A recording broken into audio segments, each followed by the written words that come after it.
Now survive the truth. Don't you want to have the best 12 teams in college football playing each other?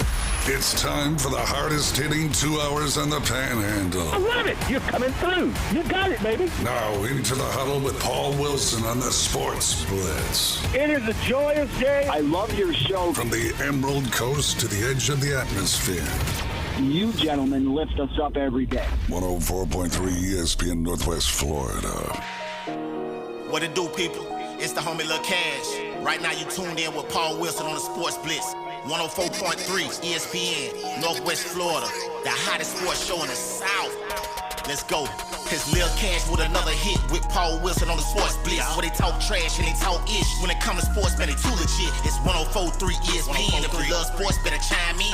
NFL, college, local sports, they got it. NBA, they got it. Sports Blitz, the topic. The show hottest wasabi. Better tune in and go watch it. Sports Blitz with Paul Wilson. If you even tried, you can't stop it. Bone Crusher gon' pop it. No Jeff gon' pop it. Go like, comment, subscribe, and share right now. It's Friday. That's right, baby. We are 1 hour away from the weekend for a lot of people, but some of us, we get to celebrate right now. It's 4 o'clock on a Friday, and you're listening to the Sports Blitz with Paul Wilson at 104.3 ESPN Northwest Florida, your spot for the Atlanta Braves. Don't forget, the Braves will be playing tomorrow. 1 o'clock is the start time. We're excited. Hopefully the Braves will win some games this weekend. We're pumped up about that. Don't forget the Braves are sponsored by Hewitt Tire and Auto, Brock Pest Control, Billbird Kia, PCB Hobby, Cito, and Blue Diamond Truck Accessories right here in the Panhandle. If you want to be a part of this show, you can be. The Tropical Spas and Pool phone line is wide open, 850-215-6290. You can call in. You can text in. Our Facebook is pumped up and ready to go. As always, on a Friday, I can't believe it, back from Baton Rouge. Did I say it right? Does that sound French? Jeffrey's in the building. Jeffro, how you doing, my man? It did sound good. You got it down. You know what that means, right? What? No, you don't. I don't. Rouge sounds like what? I don't know. Makeup? Yeah. You put some rouge on, you know? Yeah. Okay. So it's red. It's Okay. actually red in French. And baton sounds like what? A baton. A bat. Baton? You baton. pass the baton in track? Yeah, so That's red. a stick. So it's a red stick. Yeah. Wow. Not very hard. I mean, that's, man, You they're can almost deduct it down. They're real smart over there They at Baton are. Rouge, aren't they?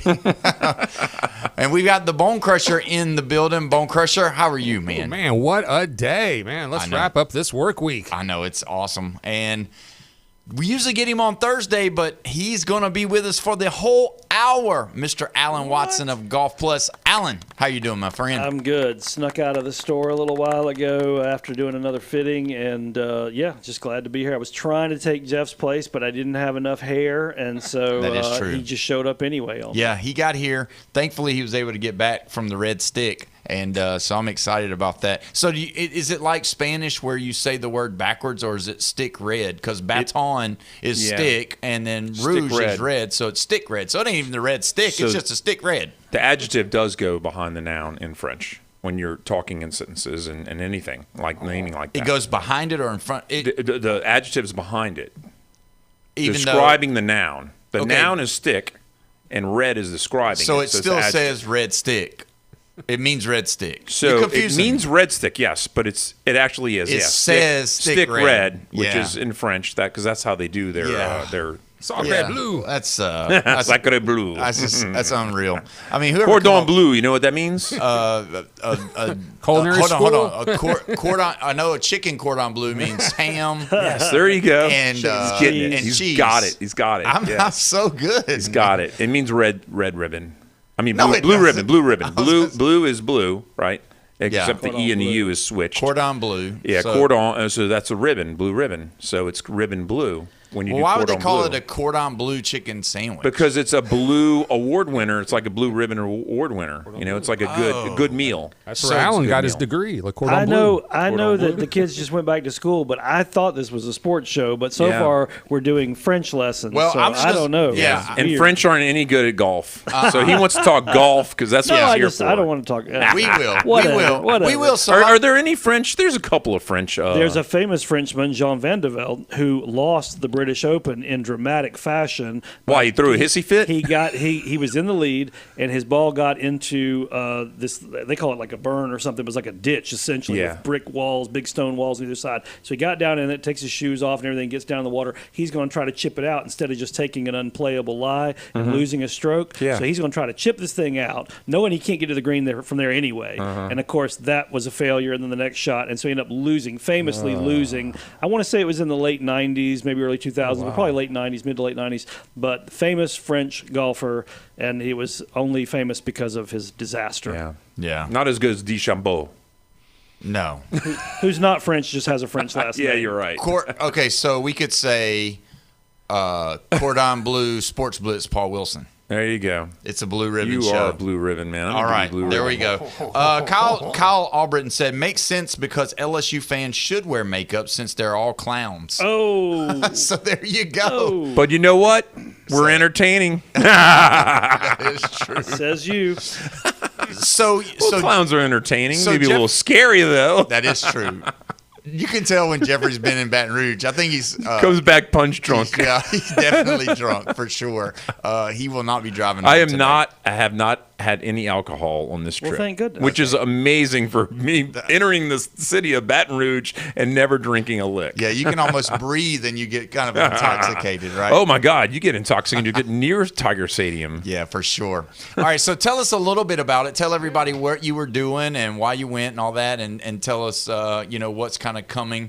Some of the awesome things you got to do, specifically you. Not everybody got to do this, but you did. Yeah. Talk about it. So I showed up, and there's a lot of different radio affiliates. I'm telling you, it had when I showed up an hour early because I wanted to make sure I was there, way ahead of time, and not I wasn't going to get lost or not find the place, whatever. So I started talking to the guy from Jackson, Mississippi.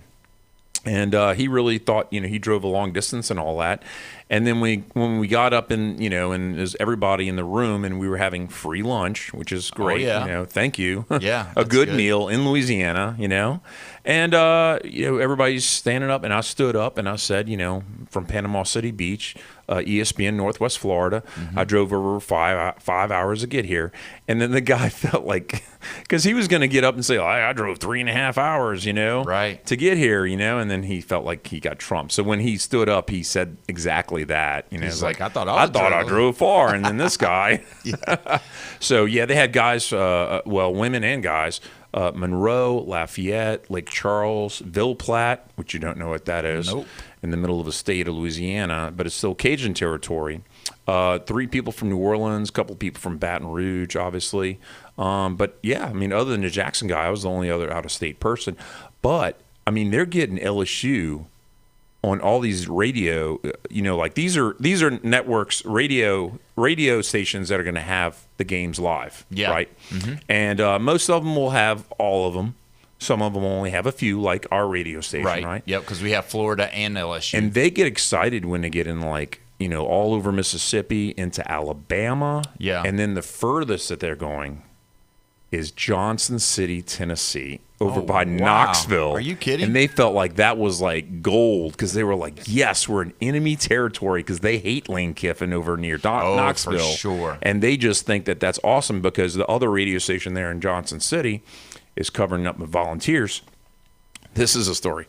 They called up after they got the no from Vols because they weren't going to be in, they're in the same city. You can't have 2 games, the same game on this 2 different radio stations in Johnson City, the Triangle.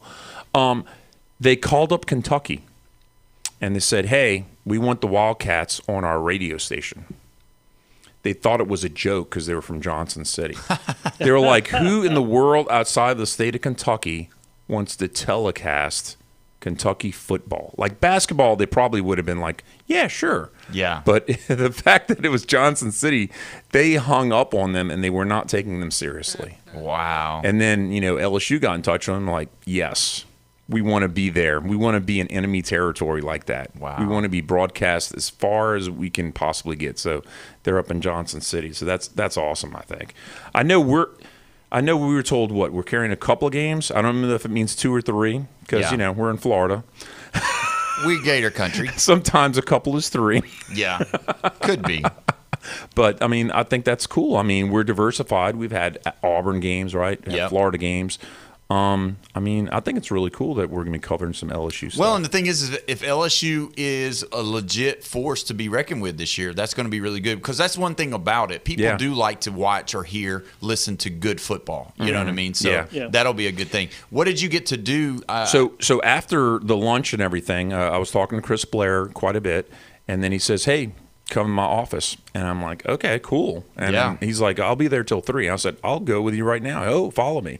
So we drive over, parked, right up on Tiger Stadium, go up in there, went to this press box where, the voice of the Tiger does his magic. I took a picture of it with the shutter down. And then I took a picture with the shutter open and like looking over like the 45-yard line, like right smack dab, great view of Tiger Stadium. And I'm like, that's the student section. And he's like, yep. And then I'm like, we used to have season tickets across the way, and it was like a mixed bag. Like you'd have Alabama fans nearby and everything. And everybody was so nice to everybody. It was like, you're in just the great part of the South. They wasn't any good then. They wasn't any good. And we yelled our heads off, but, we were all cordial with, like, all the enemy, because everybody was fans. Winning. No, we were winning in the 80s and everything was great. And then I got there, and I went in that student section, and I saw how toxic. Yeah. It's a student section, man.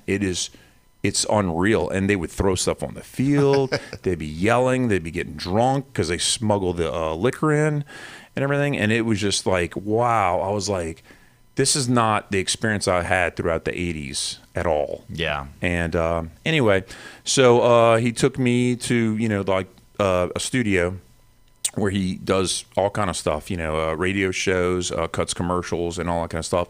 And he showed me a little bit around Tiger Stadium on like the private side where the sports administration is. Yeah, so you got that back scenes deal. So yeah, I got that whole back thing and everything, and that was like really cool. I really relished it, and thanks to Chris Blair for everything, for inviting me, and everything. And it's going to be a good relationship and everything.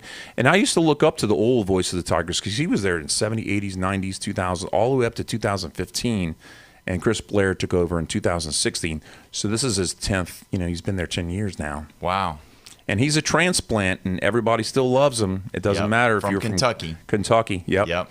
And he has a lot of experience to get that position, and he's a good guy. I mean, he fits the mold and everything, and intelligent, well-spoken, everything. I can't say anything better about Chris Blair. I mean, he really is a stand-up guy. Yeah, and we've had him on probably 4 or 5 different times. No, I think it's 3 times maybe. Oh, okay. I'm sorry. Either 2 or 3. I missed it by 1. Man, I'm not sure what a couple is anymore. Is that a few or a couple? I said 4, and he said no. I think it's 3. Which is a few. few. A couple or a thruple, or we're not sure. That's a whole nother situation. I don't even know what that means. That's a different show. On a different network. We have a word of the day every day. Yesterday was kimchi, right? Yeah. You were trying to figure out, I don't know what kimchi is. I don't You're either. like, what, if you put it on pizza, I'm not having it, right? Is that what you're thinking? Yeah, that's a bone crusher ding. I mean, I don't know what he was talking about. Yeah, you know what it is. I'm sure y'all talked about it. But I don't think Paul was having any. He's like, put pepperonis on my pizza, is what he was like. Yeah, I don't know what he's talking about. Bone crusher. Over there at Lone Star Boil House, they're doing pizzas. Yeah, that's right. Yeah, he said he would love fermented cabbage. Yes, and radishes. Anything fermented. I mean, at this point, that means it's rotten. I'm like, and that's not French. Yeah, that's not French at all. Rotten. No. But yeah, I mean, so that's great. We're glad to have you back. We're so glad you got to go and be a part of that. And like I said, whether it was 2, 3, 4, or 5 times we've had him, whoever knows, Jeffrey does. But Chris Blair, definitely somebody that we're going to lean on during the season. And one of the things that is crazy about, let's talk about this for just a second, that Game Day actually shared today that they are going to be in Oxford for the LSU Ole Miss game. Nice. So everybody knew that was the game. Everybody has circled. Everybody wants to go. But, that's the game. Welcome back. Yeah, it's going to be great.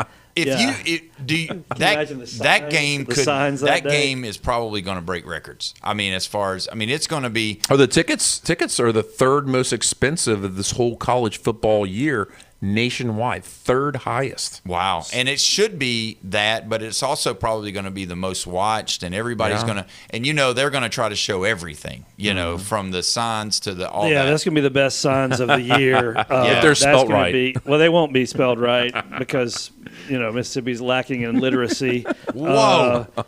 That's just a fact. I'm not picking on Mississippi. I'm saying it's if you just go Google, which state is when they're dragging the bottom on how to read, it's going to be Mississippi. Come on. They were 50 for like a long time, and then when they started administering their own tests, amazing they weren't 50 any longer. Do you know why they're not 51st? Because we only have 50 states. Thank you very much. But Puerto Rico is not a state. Yeah, oh my gosh. They would have remained 50th. Right. This show has turned into everything that it's supposed to be on the Friday. You're right. Because you know what? It's getting closer to college football season. And we're so excited. But let me ask you this. When you think of when Lane Kiffin goes and sits on the set with the game day crew, with McAfee there, Herb Street there, Saban there, Lane Kiffin there. I mean, the boos are going to be deafening. It's going to be so loud. The one thing I do know about it, because I've been where game day was there, is they do put up a screen. So if there is anything thrown, it will hit the screen and it won't touch them. So that's a good thing. They should telecast it from inside of a cage. Yeah, for sure. They may have to shoot it on McAfee's bus. They may have to move it inside. So what do you think is going to be like his security detail? What do you think is security detail on and off the field, before and after? But do y'all think Ole Miss fans, though, I mean, they're going to be rowdy, booing. Yeah. But are they going to be like Tennessee? Are we seeing stuff thrown on the field? Yeah. Really? Mustard, absolutely. Mustard. You think so? Golf balls. See, I don't know.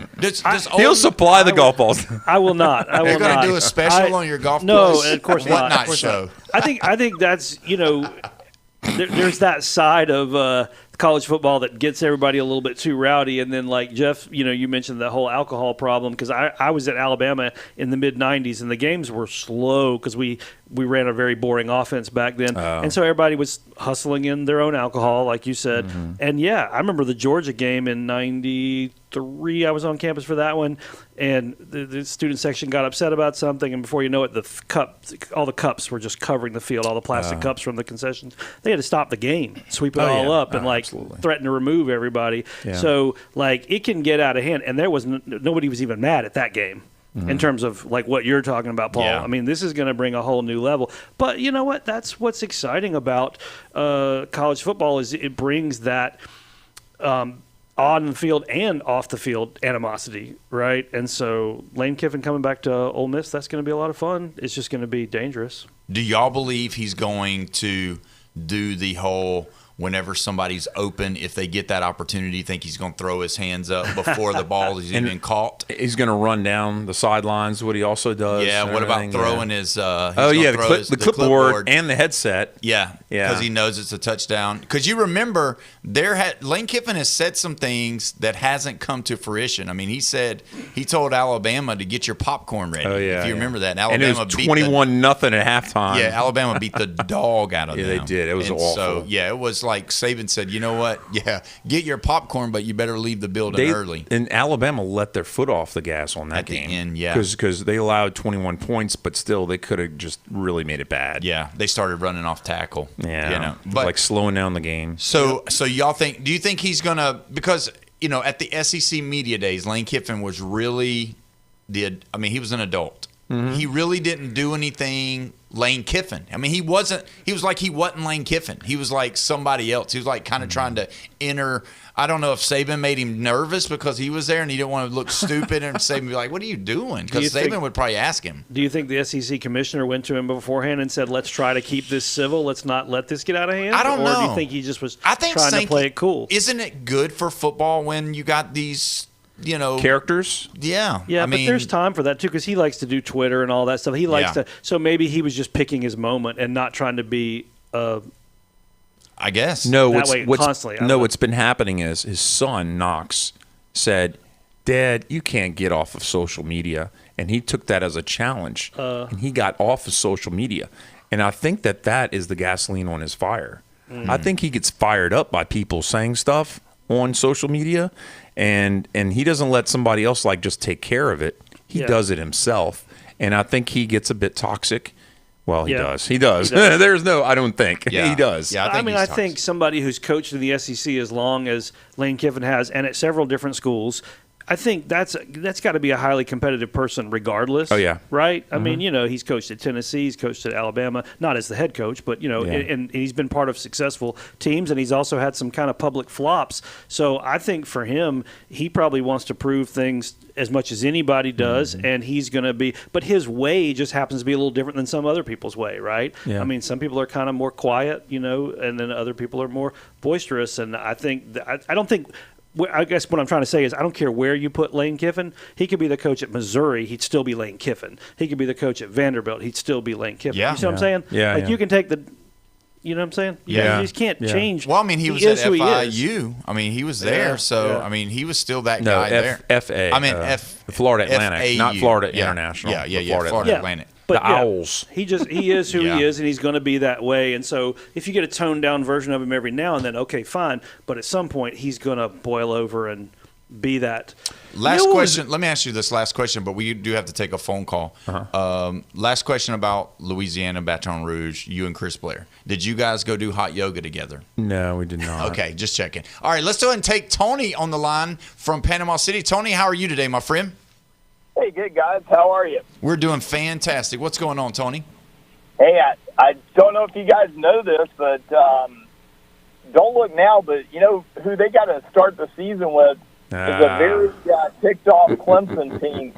And everybody's saying they're going to kill Clemson. That's when somebody like Clemson comes in there and beats LSU at their stadium. Do I think it's going to happen?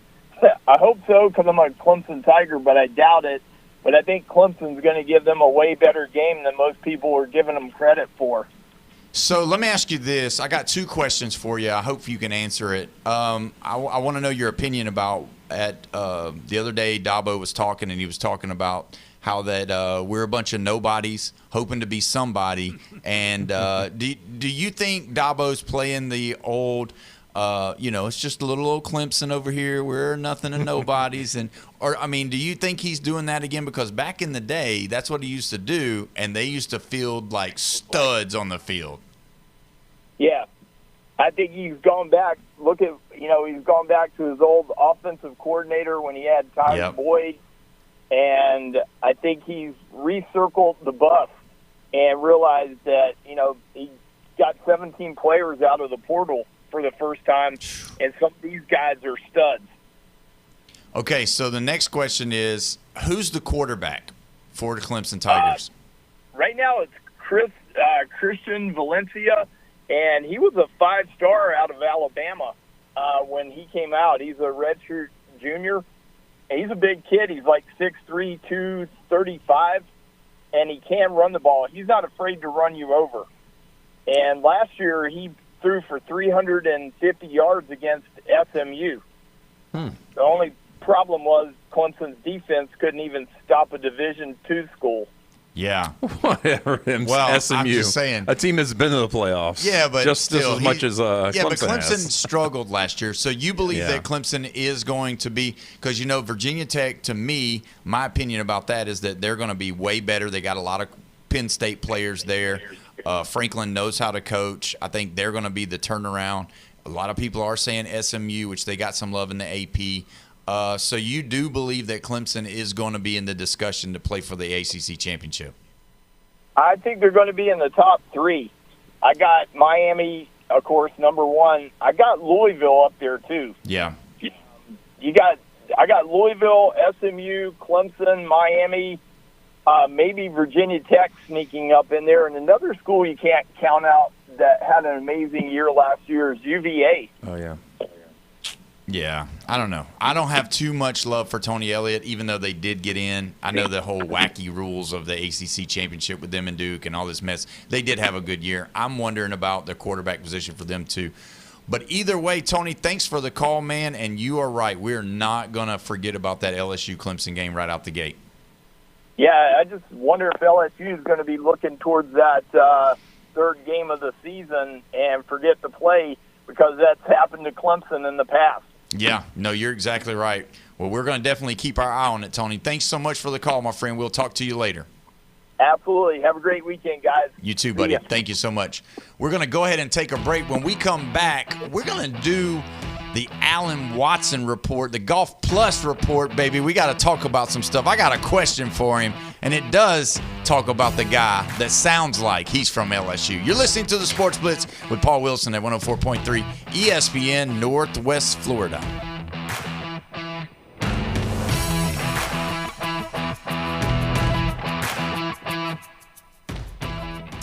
It's the PCB Hobby Takeover with Todd. Mondays at 5:20 on ESPN Northwest Florida. That is a very high-end card and very rare. Todd talks about coins, trading cards, collectibles, and the amazing stories behind them. It was the first one that's ever come through my door. Plus, we'll be taking your calls and questions at 850-215-6290. The PCB Hobby Takeover. A platform for you to do your hobby. Mondays at 5:20 on the Sports Talk Monster, ESPN Northwest Florida. This is Anna with your latest forecast on ESPN Northwest Florida this Friday. The rest of the day, possible thunderstorms and mostly sunshine, an 89 with a gentle breeze out of the west-southwest at 11 miles per hour. Tonight, partly cloudy skies and possible thunderstorms with lows around 80. Tomorrow, a mixture of some sun and possible thunderstorms, and a temperature near 89. Moving into Sunday, about the same with a high of 93 and sunny. This forecast is brought to you by Earthworks of Northwest Florida. Thank you for keeping that dial at ESPN Northwest Florida. Rely on it. Upgrade your time on the water. Blue Water Marine Electronics is officially open at 2320 West 15th Street in the old Kawasaki dealership. Blue Water Marine Electronics, your premier destination for marine tech. They sell, service, and install everything from top-tier GPS and fish finders to sound systems and trolling motors. Need repairs? They're Bay County's authorized Minn Kota Warranty Center. Blue Water Marine Electronics, 15th Street, Panama City. Motor City New and Used Tire Center. Burn rubber, not your wallet. Cruise into Panama City's newest tire paradise. Motor City New and Used Tire Center is now open. For all sizes and the best prices in town, it's the new Motor City New and Used Tire Center. 2015 West 15th Street, Panama City, between Frankfort and Lincoln, where the rubber meets the road and the prices hit the floor. It's Motor City New and Used Tire Center. Call 850-215-3040. 850-215-3040. For everything in the world of golf, it's the Watson Report. Thursdays at 4:20 with Alan Watson from Golf Plus. ESPN Northwest Florida. We are back live and local right here at 104.3 ESPN Northwest Florida, your spot for the Atlanta Braves. Don't forget the Braves will be playing tomorrow. 1 o'clock is the coverage time. Always check us right here for the Braves, because we are Braves country. Don't forget, you can call in, you can text in on the Tropical Spas and Pools phone line. 850-215-6290 is the way you do that. We're so glad to have Alan Watson with us today for the Watson Report on a Friday, and the Golf Plus store as well. Just a great place. I love his videos. You got to go check them out. Go like, subscribe, all of that stuff to all of his stuff on all the social media platforms, and just check out his stuff. He's got some really good stuff, pretty funny, and he just has. You have a good time, and that's what I'm saying. I mean, yep. I just think that's a big thing in what you're trying to do. I want people to come see the store. I want people to spend money because that's how I eat. But at the same time, right. I'm trying to have fun and be real on social media without trying to be, we don't do the Three Stooges stuff like some people do. And that's fine. I appreciate that kind of stuff, but that's not our thing. Some people would say that we might be doing the Three Stooges thing in here right now. For sure. But yeah, I had a call yesterday from a guy, and he was like, "Hey, can you do this repair?" And I was like, "Sure." And how much will it cost, and how long? And then right before he got off the phone, he goes, "Hey, I just want to let you know I like your videos, right?" And it's like, there you go. I like that people are actually paying attention. I kind of forget it, like I do it every day because it's just part of my job. But like, you kind of forget it, just like this is just what you do every day, right? And then when somebody walks up to you in public and says, I appreciate your show, you go like, oh, that's right, that's what I do. So, so it's kind of it's a fun bonus. It's a fun bonus, it is. Yeah, it's a it's a thing. I love it. I love it when they come up and say, "Man, you said this to Jeff the other day," and I'm just like, "Yeah." And I said, "Yeah, Jeff's an easy target sometimes." But moving target. So, tell us what's going on at the shop. I mean, what do you got going on? Because I know the other day I saw a video and you got your hats. Are they still? Yes. Are they still rolling on sale? Yeah. So we killed the hat sale, but we do have some new hats in. We've got our beach golf shop hats now. So if you want like beach themed merchandise, which a lot of people do, we've got those beach themed hats now, and the ball markers and stickers that all go with that.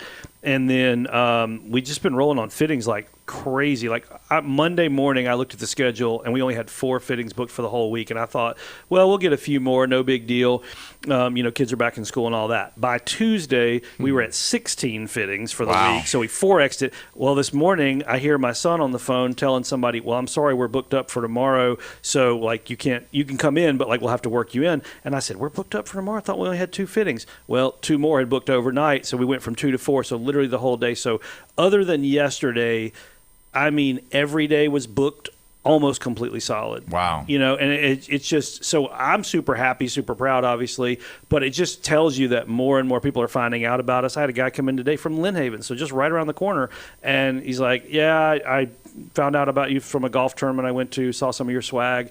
And I'm like, "Well, we've been here 6 years, dude." Like, yeah. And I spend a lot of money trying to let everybody know what's going on, but it is what it is. And, we're still getting the word out, and we appreciate ESPN helping us get the word out. Yeah. But yeah, it's phenomenal. We're just meeting new people all the time. Even though kids are back in school, we still got a lot of tourists here. Met some nice ladies today from Illinois, and people are never going to stop coming to the beach. So no, they're not. That's part of our business. I thought for a while we were going to move the store physically to a different location, but honestly, I kind of can't leave that spot. It's just too good for us. Yeah, I don't blame you on that. Well, that's awesome. Let's talk a little bit about golf news.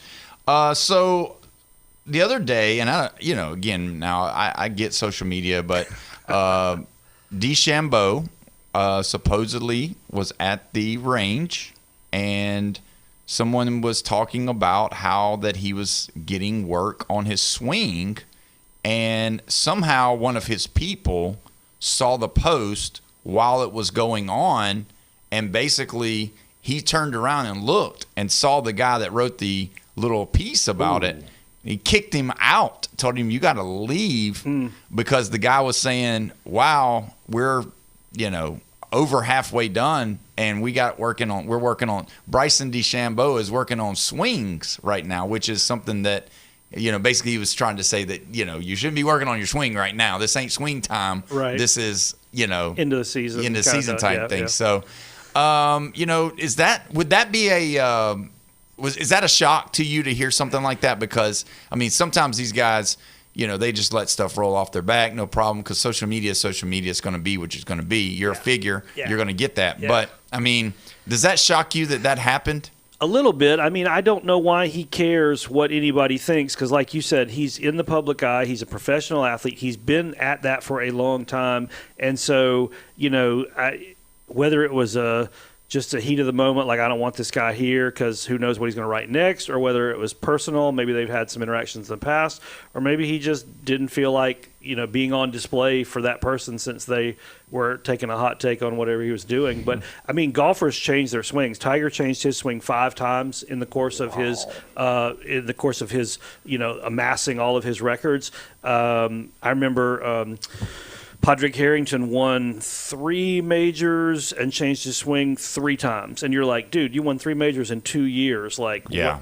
it's working. Mm-hmm. I mean, why are you going back to the woodshed? You're winning. So I don't think – I mean, Bryson changing his swing is big news, though, or maybe he was just tweaking, who knows. But his swing is so ergonomically designed, and it's so different from everybody else's, and it's so designed based on his mechanics and based on his engineering understanding and all that. He's a really smart guy.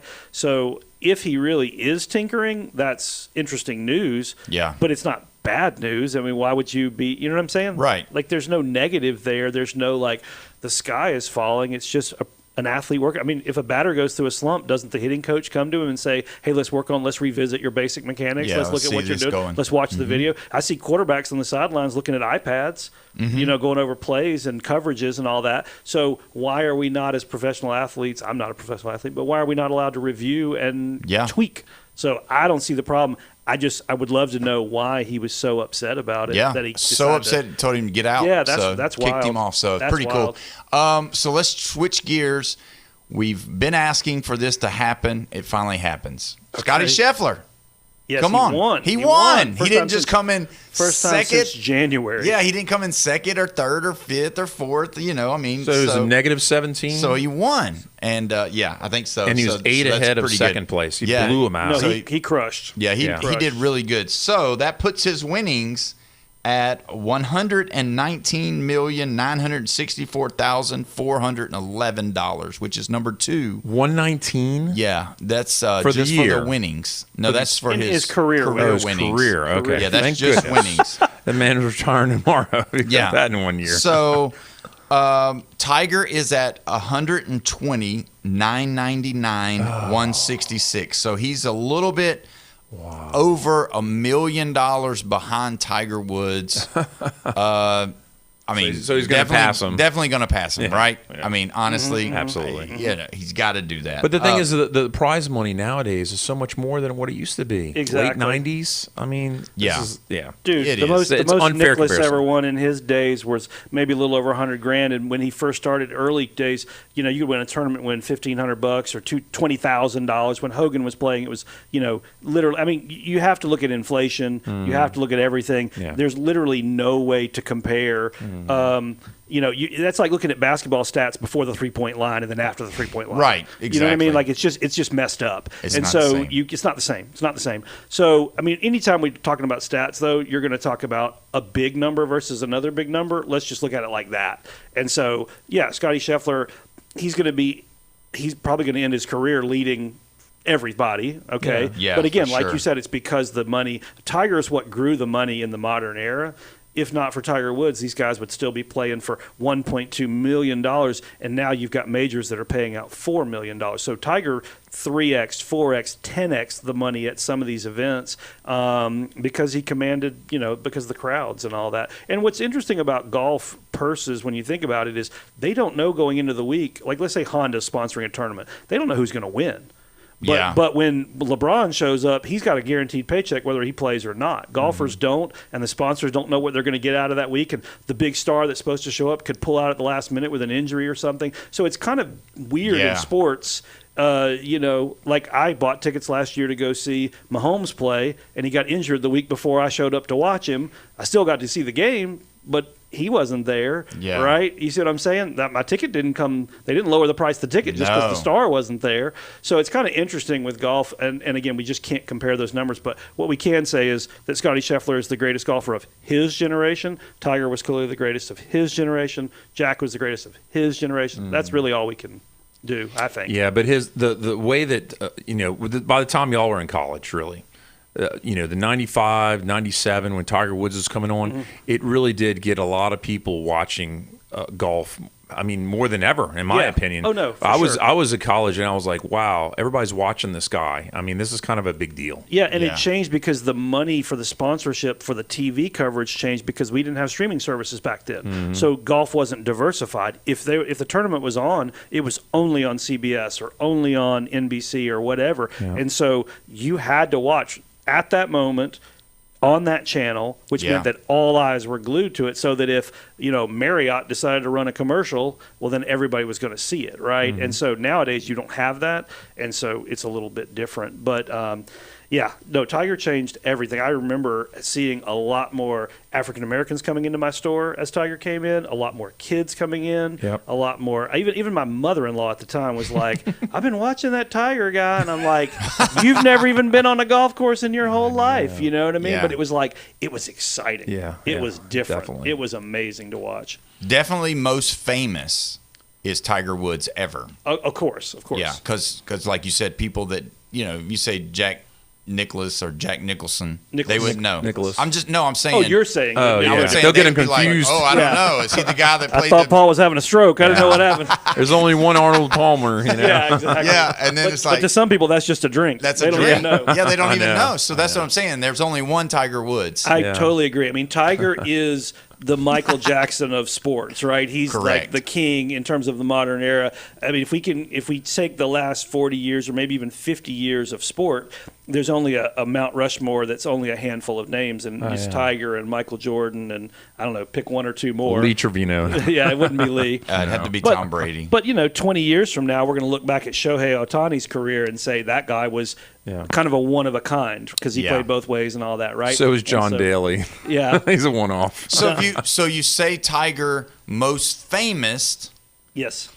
Is he the greatest though of all time? Because I know it might be like LeBron and Jordan a little bit. It might be like LeBron and or Jordan and Kobe or Tyson and Ali. I mean, Oh yeah, that's a good one. Or it could be Brady and I don't know. Where do you go? Montana. Montana, about as close as you could get. Yeah, I guess Brady and Montana. I think some people say Peyton. Maybe Tennessee fans. maybe that's the whole reason that sports talk radio exists and that pregame shows for football games are an hour before and an hour after and all that is because we just love the idea of the debate about it. Because honestly, there's no way to quantify it. We just talked about it. We can't use dollars to quantify it because the dollars change. Mm-hmm. We can use quality wins for a lot of things, right? I mean, especially if you look at majors, Jack had more majors than Tiger.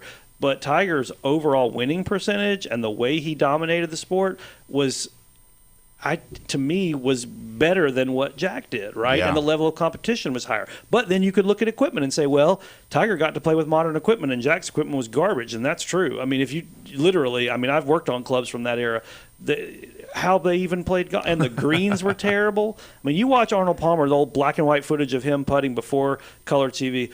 The greens were just bumpy and crazy because they didn't have good mowers. It's like the Flintstones. Yeah. So the equipment, a club. Yeah. So the equipment that we're using was different. The way they cut the grass was different. Everything. It's really, really hard to compare. There's only a handful of that's sports. Exactly right. There's only a handful of sports where stuff hasn't really changed. Like baseball, the bat's still made out of wood, the ball's still the same. Bowling. There's a handful of sports where things have not changed over the years. But golf, boy, you can't say that about golf. The basketball, they've got the magnets inside of it, so when they shoot it goes in. Whatever. Well, is that why Angel Reese can't make a layup? But anyway, hot LSU. take. True story. Anyway. So I'm going to say yes. I'm just going to call him the greatest of all time. I think so because all of those things matter. Last question, because this is something that we talk about a lot frequently. Because the kids, they train. We do high school football, so we talk about a lot of stuff. Tiger, Jack, and Scheffler. All right, those three guys. Sure. Let's just look at them for a second. Jack looks like us. Normal human being. Scheffler, outside of just being tall, looks like us. Agreed. Tiger looks like a bodybuilder. Tiger was hurt more than Jack and Scheffler with dad bods. Mm-hmm. Do you think maybe he did too much? Because we've talked about that. Yes. Patrick Mahomes never got hurt until he really started working out a lot. Yes. And then, boom, he got hurt. These guys that work heavy, we've got a plethora of people that have already gotten hurt in the preseason football games that are stars, that they're done for the season because of whatever. And they're like, oh, if you don't work every day, you're losing out. So do you believe, I don't know if you've ever been asked this question, but do you believe that Tiger pushed his body too much, that they wanted too much, and now obliques, because look at Judge, look at Aaron Judge, look at Mike Trout. If you take their jerseys off, they look like bodybuilders. Sure. They're all muscled up, but they're the ones that get hurt all the time. Yes. With the obliques and the pulled this and pulled that and this and this, that. And then Tiger, he immediately started getting hurt once he started bulking up. Yeah. I mean, there's no doubt that the more you exercise, the more you bring on risk to get hurt, right? So if I drive my car for an hour a day, throughout a year, I might not have an accident. But if I drive my car 12 hours a day, every day for a year, I promise you I'm going to call my insurance company twice that year, right? Yeah. So, I mean, it's just the fact. Now, Tiger, we don't know how hard he pushed himself, but we know that he brought fitness to the game. And then the problem with that is once you create that and everybody else decides to follow along, well, now you have to push even harder because you were ahead for a while until they all caught on, right? Yeah. And so to your point, I think you're right. We don't know exactly what he was doing, but there's a pretty good chance that the combination of age and injuries, and we know about athletes always trying to return back from injuries too fast and so on and so forth. You know, if you're out there squatting and lifting heavy, you're eventually going to hurt your back. You know, if you're twisting and swinging as violently as Tiger did, you're eventually going to hurt your knee. And those things happened, right? So, yeah, I mean, Fred Couples, back if you look in the 80s and 90s, that guy was an incredible professional golfer who would have had a longer career and won more times than he did, except for back injuries. Now, it wasn't because of working out, but I'm just saying injuries happen, and then once they do, like, you're never going to be 100% the same. So, yeah, he probably pushed himself a little too hard, but again, I guess John Daly was smoking too much, and he didn't. John Daly said you can't pull fat. That's that's right. why he said. Everybody said, why were you never injured? Because you can't pull fat, right? And so there is something to be said about the fact that Craig Stadler and John Daly and some of these other heavy set guys probably never pulled out of a tournament due to injury. Yep. But that being said, you can look at like Tiger and Camilo Villegas and some of these other guys who did push their bodies to the point of absolute, like, you know, they just wanted to be the strongest. They wanted to be the most flexible, the fittest, and they suffered a lot of injuries. So I think to your point, you're 100% right. The problem, though, is they've got trainers, they've got coaches, they've got swing people, and then other sports the same way. You can't skip weight day. You know, that you can't if you're playing football at LSU and you go like, coach, we worked out extra hard yesterday. I think we should skip weight day today. You don't get to make that choice. Right. You see what I'm saying? So I think that there's just nothing we can do to convince a professional or even a college athlete to pull back the reins. Eat some cheeseburgers. Yeah. Got to get heavier. Well, all right. Shooting, like the putting, okay, is more of a finesse thing. 100%. Yeah. But the drive, you have to have a bit more strength. Yeah, to try but it's and more power about it. where you hit the club, where the ball hits the club, and it your is. form. And but that's where leverage. I think that's the sport is like changed a bit. It Yeah. was on the drive part because it's like I'd like to be closer to the green so I can, you know, chip. The finesse would be actually closer to the hole, and that's what's probably changed in the game. Well, how strong do you have to be, Alan, to compete on the PGA driving? You don't have to be anything more than, I mean, there are guys on the tour that are just normal looking average human beings. There is Jordan Spieth is a normal sized guy. Justin Thomas is a normal sized guy. But then there are guys like Gary Woodland who could probably compete in any sport in the world. He's so fit. There are guys that are like that. Didn't Fowler little? Fowler's little. I'm trying to think who else. JT Poston is a normal size looking dude. I mean, there's a bunch of guys that are. There's Sung J M's out of shape. I mean, there are. I saw Affy Barnrat walking down the fairway at Augusta in 19, smoking a cigarette and drinking a Diet Coke, and he looked like. Brother needs a bottle of water. He just left the buffet. He looked like John Madden. I mean, he was just a big old dude, right? And this is a professional golfer. So there are different levels. To your point, I know we probably got to hit a break soon, but to your point, Scheffler looks like a normal human being because he is a normal human being. Does he take care of himself? Sure, but I don't think he pushes as hard as some people do, and maybe to his benefit. Yeah. Of just living a normal life. Old dad bod. Dad bods, bringing dad bods back cool again. Either way, we are going to take our next break. When we come back, we'll finish this up. You're listening to the Sports Blitz with Paul Wilson, right on 104.3 ESPN, Northwest Florida.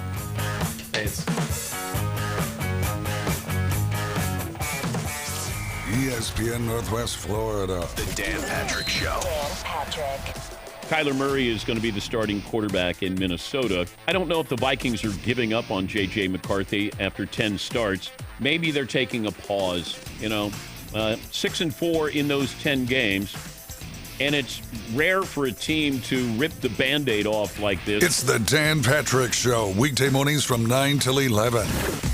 ESPN Northwest Florida. On September 2nd, DraftKings Game Day arrives with massive deals, exclusive deals, and an all-day celebration built for sports fans. The countdown has begun. All roads lead to Game Day. The DraftKings Sports app is now live in all 50 states. That means Florida, from Texas to California, every fan is in on the excitement. One app, every sport, all 50 states. DraftKings Game Day is yours. Remember the date, September 2nd. DraftKings Game Day is the kickoff of a new season, a new era, and the biggest day in sports history. Get ready to celebrate. New DraftKings customers sign up with the code NWFlorida. Spend $5 to get $150 in rewards within 14 days. That's code NWFlorida in partnership with DraftKings. The crown is yours. Event trading offered by DraftKings Predictions, a CFTC registered introducing broker. Trading involves risk of loss. Market availability varies. Eligibility restrictions apply. $50 every 7 days via click-to-claim issued in non-withdrawable predictions dollars that expire in 1 year. Ends August 23rd. Terms dkng.co/predictions promo. Nationwide based on sportsbook, prediction, and free-to-play sports contest availability varies by state. Football season is right around the corner. Touchdown! And 104.3 ESPN Northwest Florida has an unbelievable schedule of college and NFL games. Do you own a business, want to reach more customers? Put the power of ESPN Northwest Florida to work for you. Advertising opportunities are available right now. For more information, call 850-215-4468 or go to espnpc.com and click the contact button. Can you take the hits? Here comes the Sports Blitz. 104.3 ESPN Northwest Florida. We are live and local right here at 104.3 ESPN Northwest Florida. This is the Sports Blitz with Paul Wilson. We're so glad that you've joined us on this beautiful day in Panama City Beach, Florida. Don't forget, if you want to be a part of this show, you can be. The Tropical Spas and Pools phone line is wide open and active, 850-215-6290. You can also go to our Facebook page, ESPN Northwest Florida. You can also download the ESPN Northwest Florida app, and we would appreciate it. You can take us anywhere and go back and listen. You know what, guys? I wanted to say this before we started, or right when we started the show, but man, Bone Crusher had posted this today on our Facebook page. Unfortunately, the shark store that everybody knows, Jaws, is had burned down today. Well, not completely down, but yeah, it was on fire all the morning. Total loss. I mean, it's a total loss. Yeah. Was it a total loss? I mean, just because Jaws is not gone, 5% of the building's left. He said, but not totally. 5%. Jeff's like, well, you know, there's a couple parking spots available if you need to go There's by some there. shells that didn't get caught on fire. The heck are you talking about, dude? So, yeah, that's what he does to me. So, I mean, so I know. you feel my pain a little bit. I listen all the time. I know. You're like, well, I like this new black shirt Randy got us. He's like, it's not kind black. of charcoal. And you're like, what the hell is going on here? So let me ask you this. So how bad? I mean, it was really like down to the ground like yes. that? Really? Yes. And how did what's up with the fire? I don't know. They didn't get there quick enough. It's a fire. But let me just say this. And, you know, we're not, you know, I'm not going to, you know, I hate that there's animals there. There were the hermit crabs. Oh, okay. You know, they've got hermit crabs. I think there was sharks there, and then I think some turtles. So I think those guys didn't make it. But there wasn't any humans lost, which is fantastic. So, you know, and I don't know, maybe. Why are you laughing? I don't think that's a shame. No, I'm just joking about the humans. No, that's not good. So this is going to be a weird question, but. Again, this is one of those things. This show has gone off the rails. I'm here for the comedy aspect. Way before this, somebody just wrote in as Jeff an insurance adjuster. I don't know. Or an arsonist. I don't know. I was out of town. He sounds like a serial killer, but he said no humans died, unfortunately. I mean, so I can't believe we're talking about this. That's a joke. I should have known. I should have known.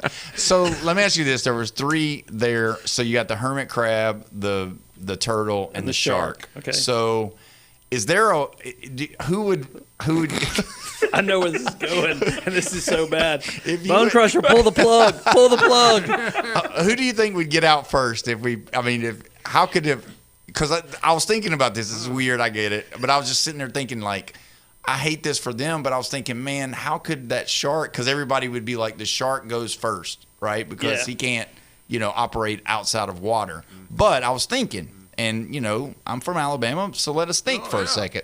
Some Alabama logic coming up. So, oh boy, if the tank busted. Okay. Oh, put out the fire. And no, I didn't think of that. So if the tank busted and possibly shot the water across the street, right? We've had a lot of rain lately. Right. There's a lagoon right there. There's a lagoon right there. So possibly if the tank broke and the shark got shot across the road into the lagoon. Not the lagoon, but in like the ditch over there. Oh, yeah, like the water. There's like a runoff ditch. Yeah, there's yeah. like ditches over there. Yeah, and then like if somebody was been walking by, I was like, "Whoa, could you know that story?" Is like when they went back home from vacation. I was walking down the sidewalk and I saw a burning building, and there were sharks in the ditch beside me while we was walking out. So do you think the turtles? Oh God! Keep going. I gotta hear that. Yeah, I don't know where. I thought I knew where this was going, and I have no idea now. Yeah, all this preparation that I do for this show, it just went out the door. So is there any possible way? And this was the ending of it all. Is there any possible way outside of that the shark could have got out? No. I mean, LSU Jeff had the shark on his back running down Thomas Drive trying to chunk him into the Gulf before he passed away. Yeah, that'd be the only way. Yeah. Because technically, all the building wasn't engulfed because there was some things left. Carrying a shark around. Oh my gosh. Oh. Either way, so unfortunately that happened, and hopefully they'll get it built back up, and it'll be a great time. Because that shark has been there for a long time. And, I don't know exactly, is it 50? I think it's 50 years or something like that. Wow. I'm not sure. Wow. But either way, things like that when it happens, because we've had a lot of stuff on our Facebook page talking about nostalgia stuff that has been on the beach side and that we've saw and that we don't have anymore and wish we could bring those things back. Now that's going to be one of those things that gets added, because how many times have we went to the beach? I remember when I was a kid, whenever that first time that I saw like a Alvin's Island that had like a shark in the front of it or whatever. I just thought that was the coolest store. That's the store I wanted to go to. And like, that's another one of those stories that you think about when you're young from vacation or whatever. So unfortunately, I just didn't want to, I hate to end the segment on a sour note, but man, wait a minute. Somebody just said, Jeff, where are the bodies? What do you mean? From the show. But either way, we're going to go ahead and take our break because this is. I was going off out the of rails. town when this fire happened. Okay, well that's good. All right. Well, either way, I promise when we come back, we will not be going crazy like we have. We got to talk about some high school football. Alan, thank you for being here, my friend. Yeah, guys, we had fun. Go see Alan at Golf Plus right there by Firefly in the shops of Edgewater. Yep. Yes. Either way, when we come back, we're going to dive into some high school football, college football, and some NFL. You're listening to the Sports Blitz with Paul Wilson at 104.3 ESPN Northwest Florida.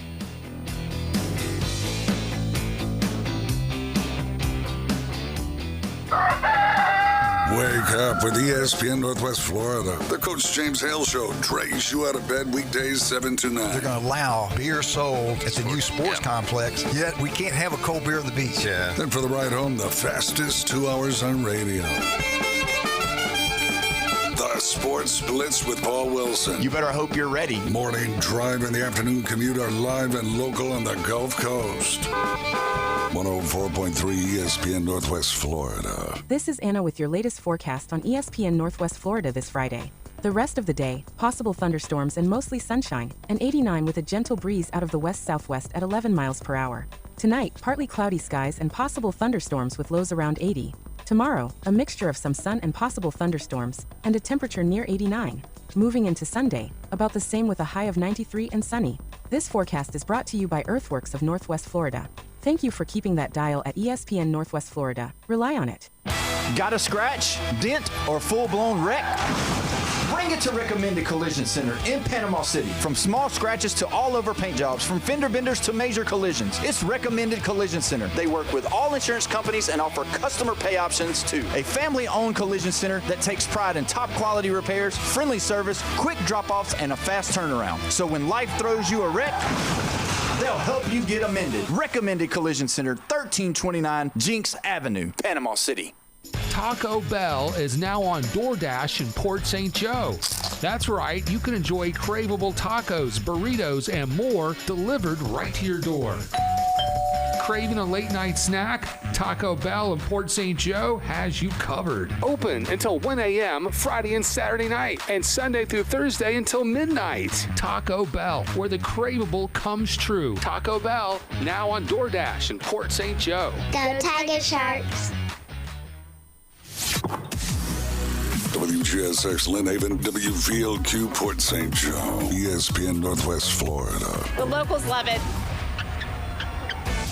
104.3 ESPN Northwest Florida gets results. Here's Alan Watson from Gulf Plus in Panama City Beach.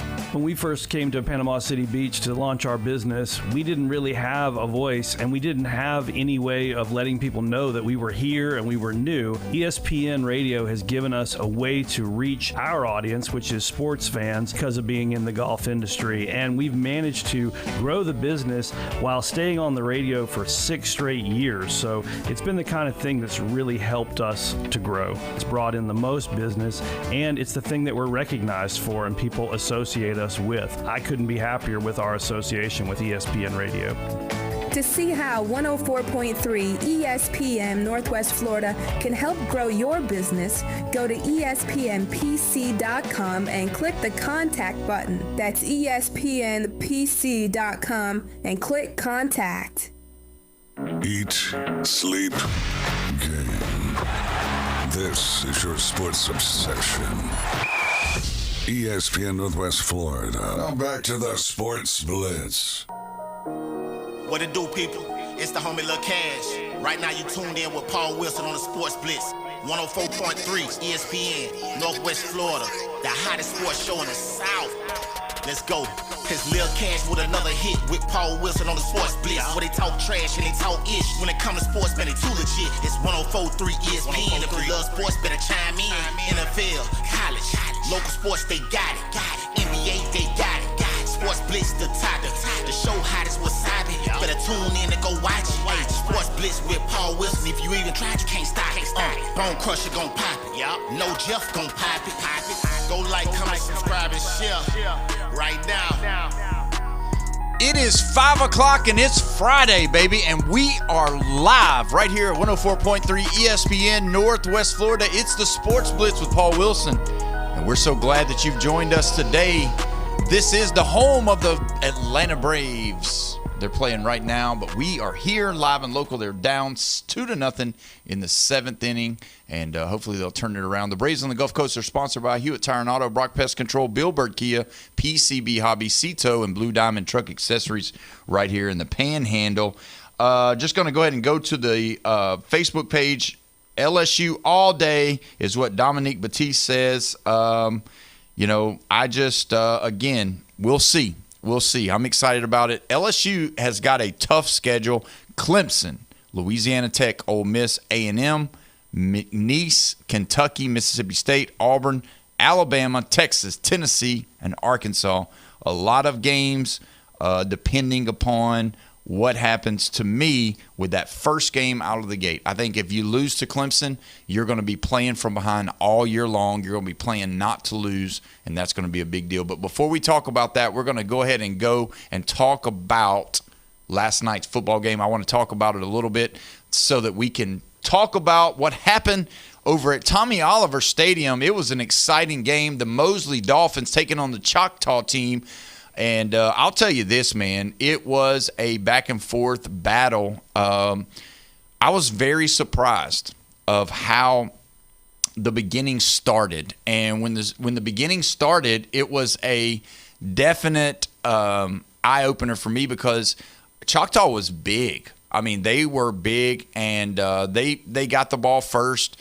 They moved down the field just a little bit, got to 4th down, sent out the punter. Punter fake goes, punt. Good old fake punt, throws the pass, goes down, moves on, touchdown. Puts in their Swiss Army knife type quarterback, running back guy. He runs it in for a touchdown, 7-0. I'm like, uh-oh. this might be a problem. They got to make some adjustments because they kept running to the right. They were big on the right side more than they were on the left side. They tended to run to the right side a lot last night, and I don't know what the official stats on that was, but if they didn't have some kind of draw or some kind of quarterback draw type deal that they would do up the gut, they were running to the right side most of the night. And I interviewed Coach Whidden at half, and he had said they didn't make any adjustments. But I could tell that there were some things that they were doing to try to take that right side away because they were going, towards the beach that way. So they got figured out because they were one-dimensional. It seemed like it, but, the quarterback was pretty athletic, but Mosley just kept they just kept swarming the football. They were like some mad, hungry dogs out there. So he talked about at halftime. He talked about motivation. Yeah, and having that dog in you and attacking because he felt like they were a little flat at the very beginning. Yeah, and that happens. He said because of the excitement of the game and nervousness. I agree. The jitters. You know how it is. Because you start a new season, you got the first game and all that, and you get a little jittery. And it's like I've been here before. Why am I getting jittery against the team though? Has been that was in the Final Four last year. Wow. They were in the Final Four. So this team was not just a team that was on the schedule. This was an actual good team from last year, possibly great team from last year. So the pressure was on, and it was kind of like, why would you schedule Choctaw right out the gate? And he explained why.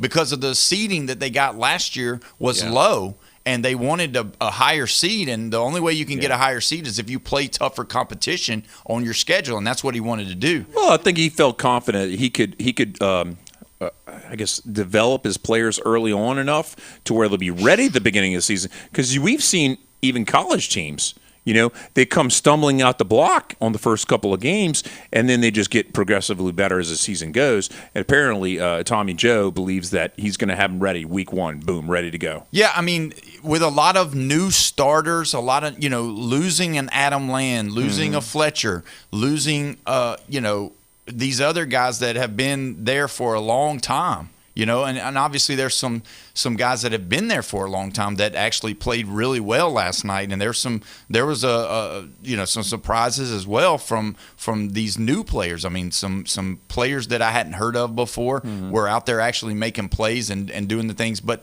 it's the things that he talks about when he comes on the show, and even last night that that they try to instill in their players. So anyway, Mosley comes back, and then they get hot and score. They really started playing fast. Where I talked about how big Choctaw was. Choctaw was big on both sides of the ball. Well, they got to going and moving the ball a little bit. Mosley did, and the next thing you know, they started going hurry up. And I mean, it was quick. It really, I mean, it was real fast. It wasn't like. So you have to have preparation for that. Yes. And they were rolling. I mean, I'm talking as soon as the ball was placed, they were already lined up, ready to go. And you could see them old big boys on the defensive line from Choctaw. They started having their hands on their hips. Oh, yeah. And you knew then. And then get them some oxygen. Yeah, and then you started seeing people start tapping their heads. Really? Need a break, need a break, need a break. So then they started motivating, and then JP threw a great pass in the end zone, touchdown, and they go for two. And JP hits the other guy on a crossing route and scores a two. So they go up 8-7. And so big deal right there for Mosley. Played good, but either way, 15-13 at the half. And, the questions that I asked him at the half was, because, and this is how it works. As well as I do. It works this way. When the first series, everybody's still really trying to figure out what are you trying to do. Everybody in high school is going to try to figure out how they can run the football. Because if you can run the football effectively in high school, and I guess that's really across the board if you look at all of football, really college or pro. Yeah. If you can have a good running game, if you're getting 3 to 5 yards on a run, that's really good because you can move the sticks. Yeah. And it sets up the pass. Yeah, it does. Yeah. Yeah, because everybody has to start. They start creeping in. It's just like a bait, type deal. You're just kind of baiting them to get come on up, boom. They had a couple of missed opportunities. Just a little long in the passes that he missed a couple people that could have possibly popped it open. There was twice where the wide receiver was open, had a few steps on the defensive player, and just a little bit overthrown. But I tell you what, I mean, for the most part, great play. Number 8, which is I can't pronounce his name. His name's Cole Archambault, I think is how you pronounce it. He might be from Louisiana, I'm not sure, but either way, he's There's French everywhere. The EAU at the end, it kind of throws me off. So maybe it was Arsenault. No, it's I don't know. We'll figure it out. But his name's Cole, number 8 for Mosley. He was playing the defensive end spot, and then he moved in some and was playing that D tackle some, and they even put him in on the offensive side of the ball when they brought number 2 in to run the football, kind of ran a little bit of a wildcat. Did Tommy Joe look mad after the game? Or do you look like No. After the game. There was how he looked after the game. Okay, so let me say this. At halftime, Mosley has the ball on about the 10, 12-yard line with 8 seconds to go. All right? So obviously you're wanting to take a shot right there. Yeah. I mean, you're going to take a shot. Yeah. You got 8 seconds. You're going to, one pass play, then kick a field goal. Kick a field goal. Yeah, you want points because they were getting the ball at the half. They were going to get the ball coming out of the second half. Yeah. So what they wanted to do was take a shot, hopefully get you could get a pass interference or you could get – but the one thing you want to do is, make it to where your player is the only person that can catch the ball. Well, it threw an interception right there. So at the half – yes, the emotions was there. He was still up. They were still up by 2. But the emotion of just throwing an intercept and knowing how big that could have been, that was so yeah, I mean, he was, he was a coach. He's a football coach. Mm-hmm. He, frustrated, or whatever, but also knowing that this game was going to be a tough game. And that was the thing at the end. He was very proud of his team. And the one thing that he reiterated is he knew this was going to be a sloppy game. He said this was going to be, basically like 2 prize fighters going to the last inning or going to the last round. So they got and nothing just left in the slugging tank. each other. And I'm telling you, I've never been in a high school game where there was so many injury timeouts in the third quarter. The third quarter was littered with injury timeouts from just cramps. Just cramps.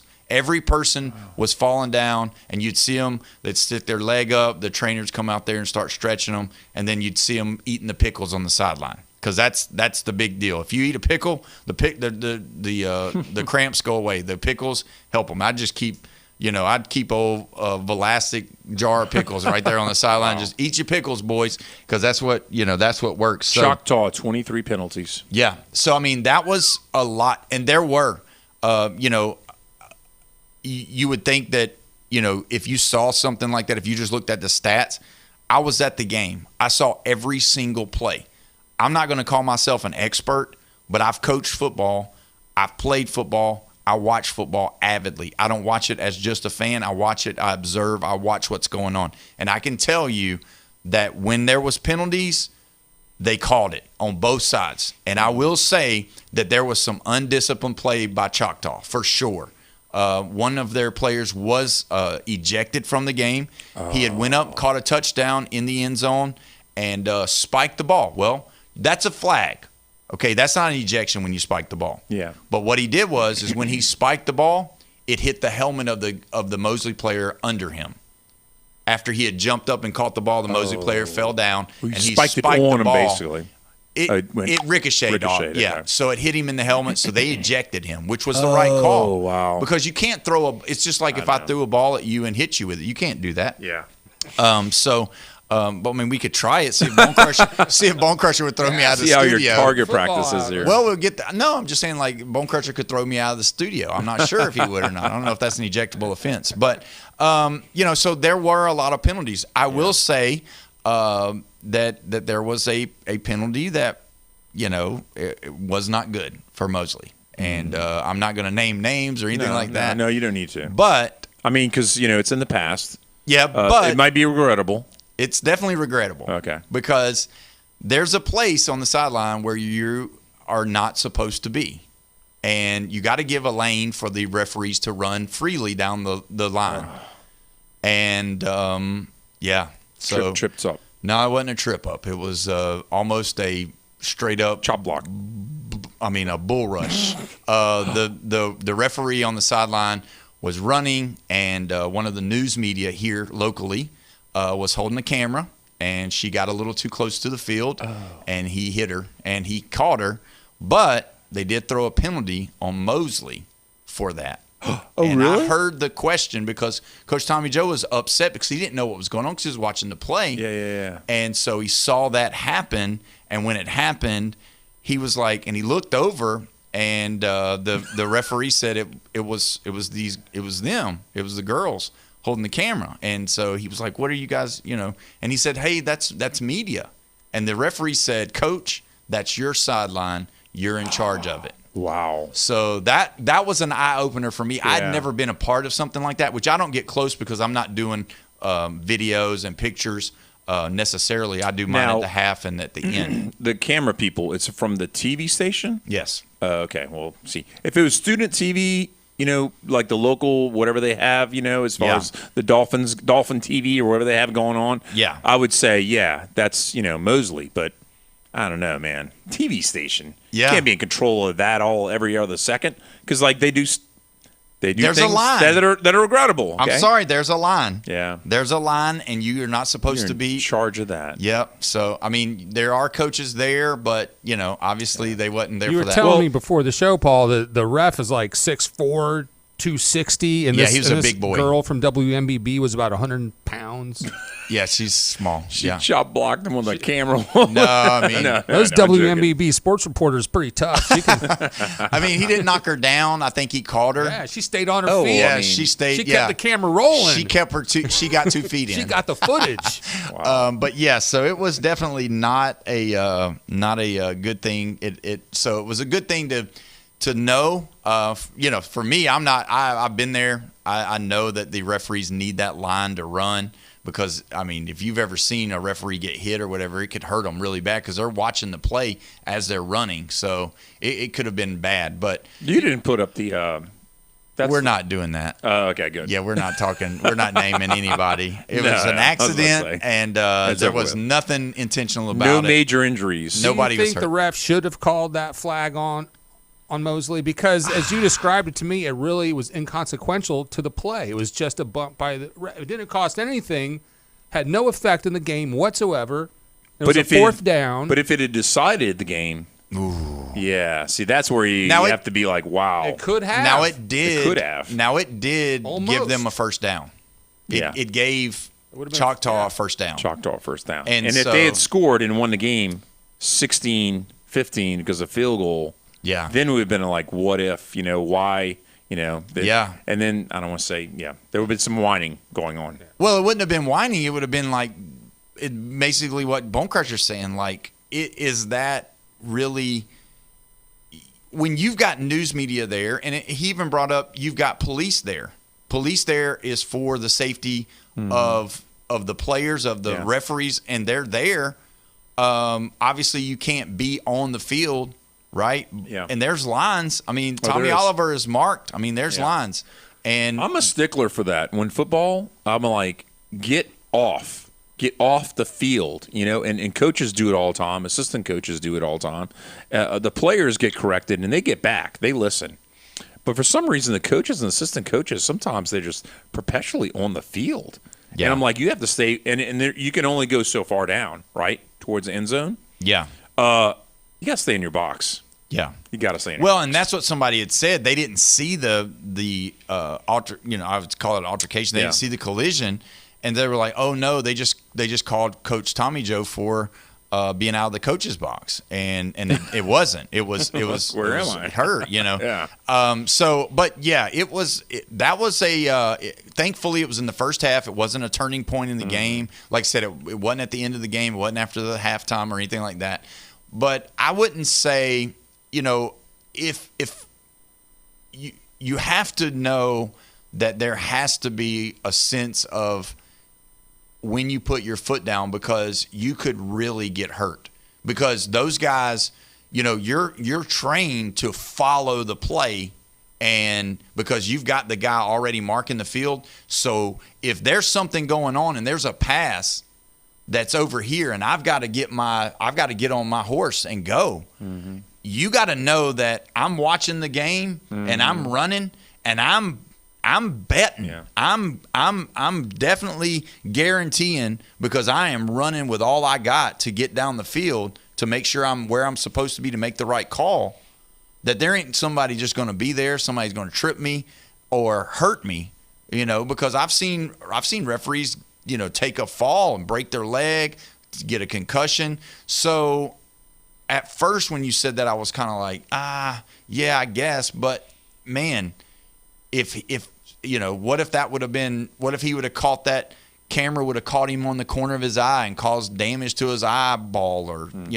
something like that. I mean, it could really cause big time. Yeah, she's, 100 pounds, whatever, soaking wet and, holding a small camera. But, man, she could have hurt him. I mean, he could have just been a warning. I would have nothing been worse if that had changed the outcome of the game. Yeah, that would have been bad. Yeah. And, I mean, that would have been call FH, Florida High School Athletic Association, all of them. I mean, it would have been a big deal. There probably would have been, some kind of media push, or they might have made us stay off the field. You can't be but right here. Maybe they'd have put us in a box where you can only be here, and wouldn't allow us to walk freely through, on the sidelines and all that. Thankfully, it didn't change the game and that we can do that. So, because that's a big deal. I mean, it's a pleasure and the enjoyment that I get to be a part of it, and I would sure hate for something like that to be taken away, to be able to be down there highlighting these teams and these kids and these coaches. So, but either way, let's talk about a little bit more about the game. A defensive struggle right there at the end, and just a hard-fought game.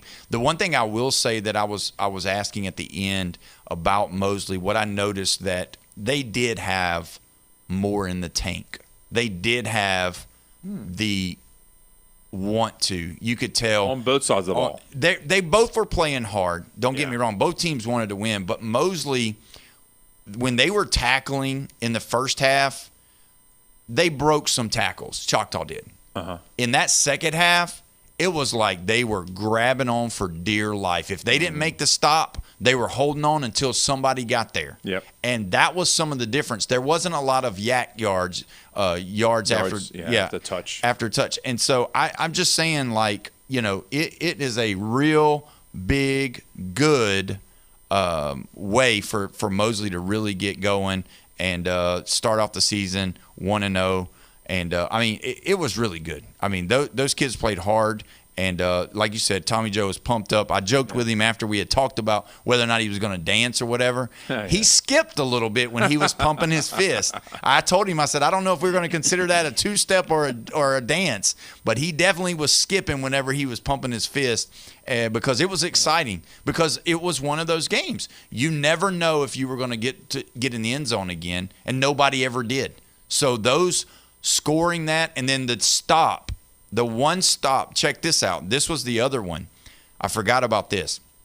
So the score is 15-13, and Choctaw is going for two. Yeah. And what happened to tie it? Yeah. What happened is Mosley had a penalty. So it got closer in. Yeah, so they got the 2-point for the 2-point conversion. So they put their Swiss Army knife number 8 kid in there to take the direct snap. And they stopped him. They stuffed him. Because they knew it. Yeah. They knew the key. I know, but I'm just saying, it's one. It's the whole Larry Bird thing. It's one thing to know it, it's another thing to stop it, and they did stop it. And that was the biggest thing.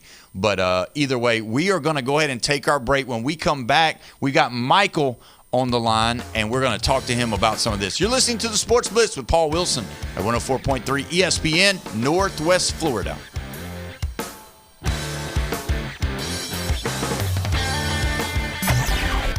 Come on vacation. Summer vacation. Hey, how's your vacation going? Leave on probation. Sheriff's deputies in Panama City Beach arresting 161 people during an out-of-control spring break weekend. Welcome to the Emerald Coast. Have a great time at the beautiful beaches, but not like end up in the back of a police cruiser great. A friendly reminder from 104.3 ESPN Northwest Florida. Good evening. This is Joanna with your latest forecast on ESPN Northwest Florida. For tonight, a mixture of some clouds and a chance of thunderstorms and a low of 81 with wind 5 to 10 miles per hour out of the southwest. A chance of thunderstorms and light sprinkles tomorrow morning, a light breeze and very warm near 85. Possible thunderstorms and partly sunny and 88 in the afternoon and evening. 91 and sunshine Sunday.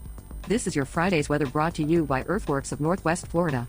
Thank you for listening to ESPN Northwest Florida. Rely on it. On September 2nd, DraftKings Game Day arrives with massive deals, exclusive deals, and an all-day celebration built for sports fans. The countdown has begun. All roads lead to Game Day. The DraftKings Sports app is now live in all 50 states. That means Florida, from Texas to California, every fan is in on the excitement. One app, every sport, all 50 states. DraftKings Game Day is yours. Remember the date, September 2nd. DraftKings Game Day is the kickoff of a new season, a new era, and the biggest day in sports history. Get ready to celebrate. New DraftKings customers sign up with the code NWFlorida. Spend $5 to get $150 in rewards within 14 days. That's code NWFlorida in partnership with DraftKings. The crown is yours. Event trading offered by DraftKings Predictions, a CFTC registered introducing broker. Trading involves risk of loss. Market availability varies. Eligibility restrictions apply. $50 every 7 days via click-to-claim issued in non-withdrawable predictions dollars that expire in 1 year. Ends August 23rd. Terms dkng.co/predictions promo. Nationwide based on sportsbook, prediction, and free-to-play sports contest availability varies by state. Football season is right around the corner. Touchdown!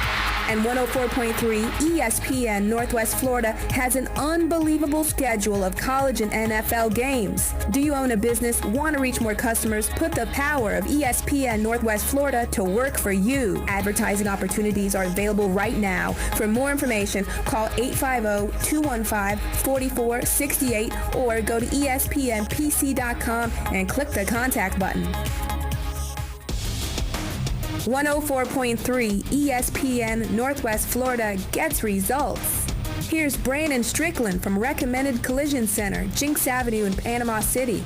At Recommended Collision Center, we're all about taking care of our community, and advertising on 104.3 ESPN Northwest Florida has helped us do just that. Social media ads were getting stale, but the Sports Blitz with Paul Wilson gave us a fresh way to reach local customers. We've seen more vehicles coming in for estimates, more phone calls, and more people recognizing our name. It's been a great partnership for our business, pairing up with 104.3 ESPN Northwest Florida.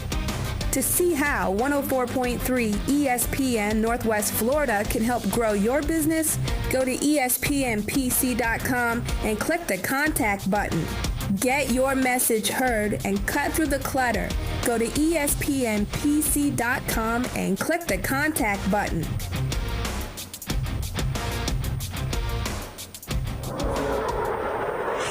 The sports world is a battlefield of opinions.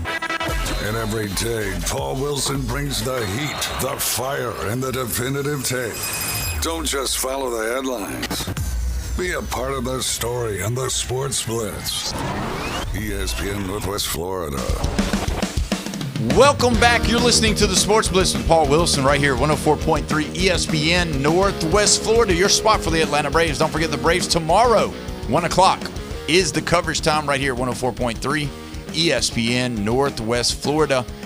Jeffrey's here, Bone Crusher's here, and if you want to be here, all you got to do is call the Tropical Spas and Pools phone line 850-215-6290. You can text in or call in, and you can even message us on Facebook, and I'll read those in just a moment. We're going to go ahead and go to the phone line. We got Michael patiently waiting. Michael, how are you today, my friend? I'm doing good. How are you? We're doing fantastic. Well, good. We appreciate it so much. What's going on today? They're retiring Alonzo Johnson's number at Rutherford before the game today, and I just wanted to let people know. Yes. What number was he? Do you know? 44. 44. Okay, so tonight, Alonzo Johnson getting the number 44 retired. Do you know who he is? Yes, I read a little bit about him, but you can go ahead because it seems like you would know way more than us. Go ahead. Yeah. He's two-time All-American in Florida. Had the sack record for 16 years. Wow. He kind of defined edge rusher. Yes. Made it, and just Google it. Google 1983 or 84. Yeah, Google it. That 1984 Georgia game or Auburn game or any of them games. He was a captain. He was just a special kind of athlete. Good guy. Right here from Rutherford High School. That is awesome. And we hear about, us not being from here, being transplants, we hear about the Rutherford football teams in the 80s and just the battles that were done here. And, it's an awesome opportunity to have his number retired. I know he's no longer with us anymore, but that's a great thing he's doing for his family, for sure. Yeah, for sure. And it was just a good era, too.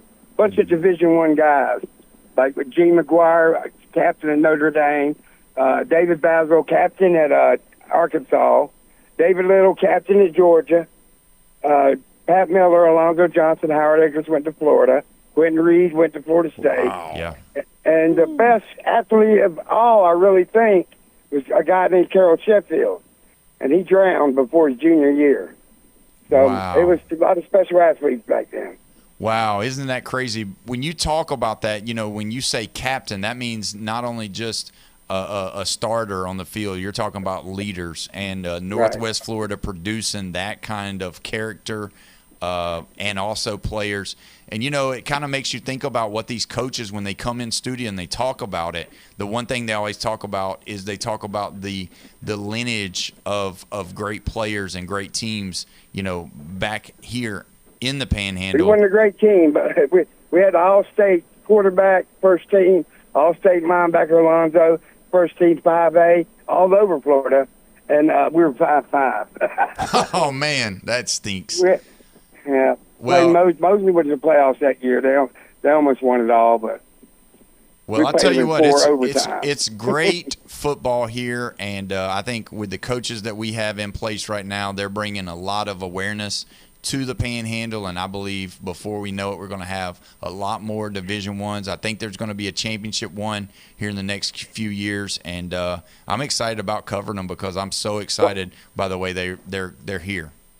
Why don't you get us some at Gulf Coast? Because these kids, they're having a hard time going to Division I. Gulf Coast needs a football team. Man, that would be all of them. That would need a be league. awesome. Wouldn't that be cool? Wouldn't that be They cool? would support it too. That way you build, the kids get scholarships and. Well, and as get ready well as for I it. do, the baseball and the basketball is like the toughest division in the country. So that's a big deal. So you're probably exactly right. And you're somebody can start the ball rolling. All right. Well, man, I appreciate it, Michael. Thanks for listening, my friend, and we're so glad you called in and told us all about it. That's a great call, enjoy man. your show. Yes, sir. Thank you so much. The Gators back then were very up and down. They had some really great years, and then they got put on probation in the mid-'80s and everything, and that was tough. And then they got Spurrier in 1990, I think it was, or 89, one of the two. Alonzo Johnson, drafted by the Eagles, played 2 years with the Eagles.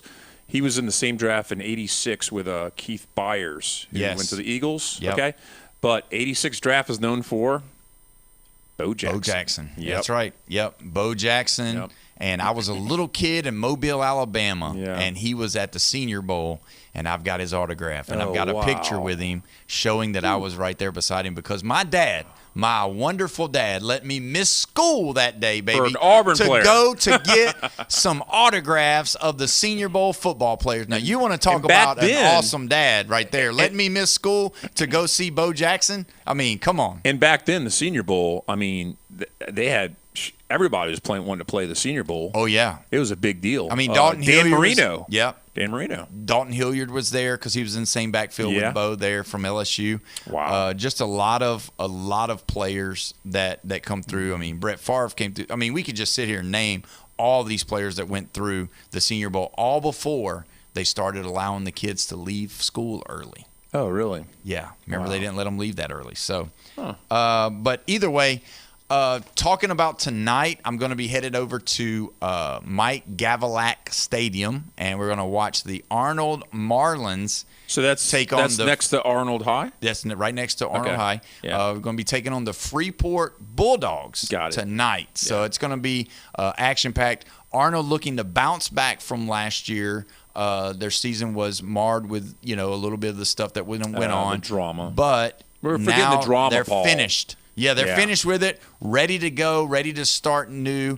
We're going to see whether or not Coach Jason Griffin's going to be dancing because pretty excited about that. If they score some touchdowns, he said he's going to dance. So it's exciting time, and football season, although we're waiting on college, man, we are on the precipice of college football, really close.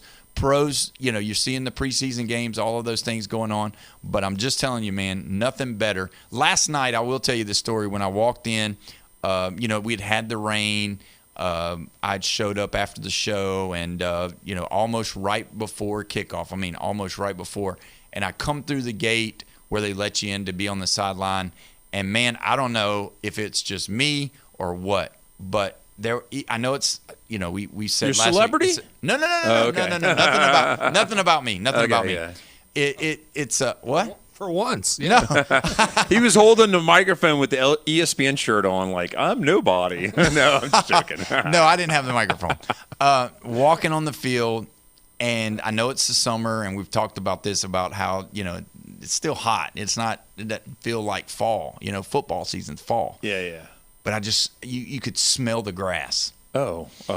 I took like a deep breath of just smelling the grass. Yeah, I mean, I felt like, I felt like, a certain LSU coach. I thought maybe I'd just pick it up and just eat it, but less smileys. But seriously though, just the smell of it, it's got a smell to it. Right. And then to hear the drums start beating and then the horns start to play, man, I mean, there's nothing like it.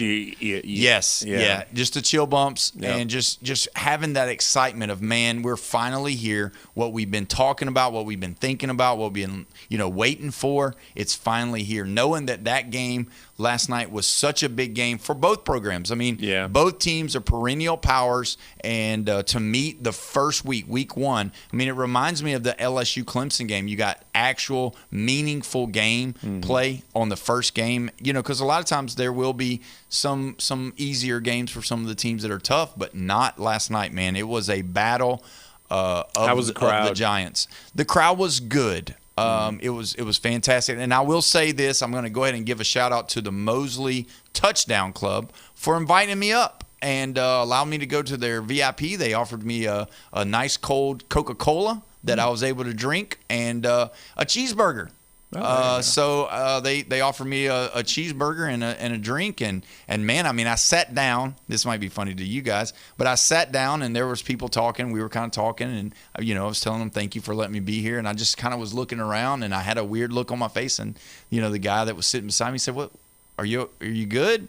I was like, "Yeah, I just I'm in my 40s and I've never been in VIP before, and this is what it feels like. This is great, So, but yeah, it was a fantastic deal. So it was really one of those, just a nice time, and it was a great time, and I'm excited about it. They were in the white jerseys. Yes, yeah, they were in the white. So that's kind of how it was. I'm going to go to the Tropical Spas and Pools phone line.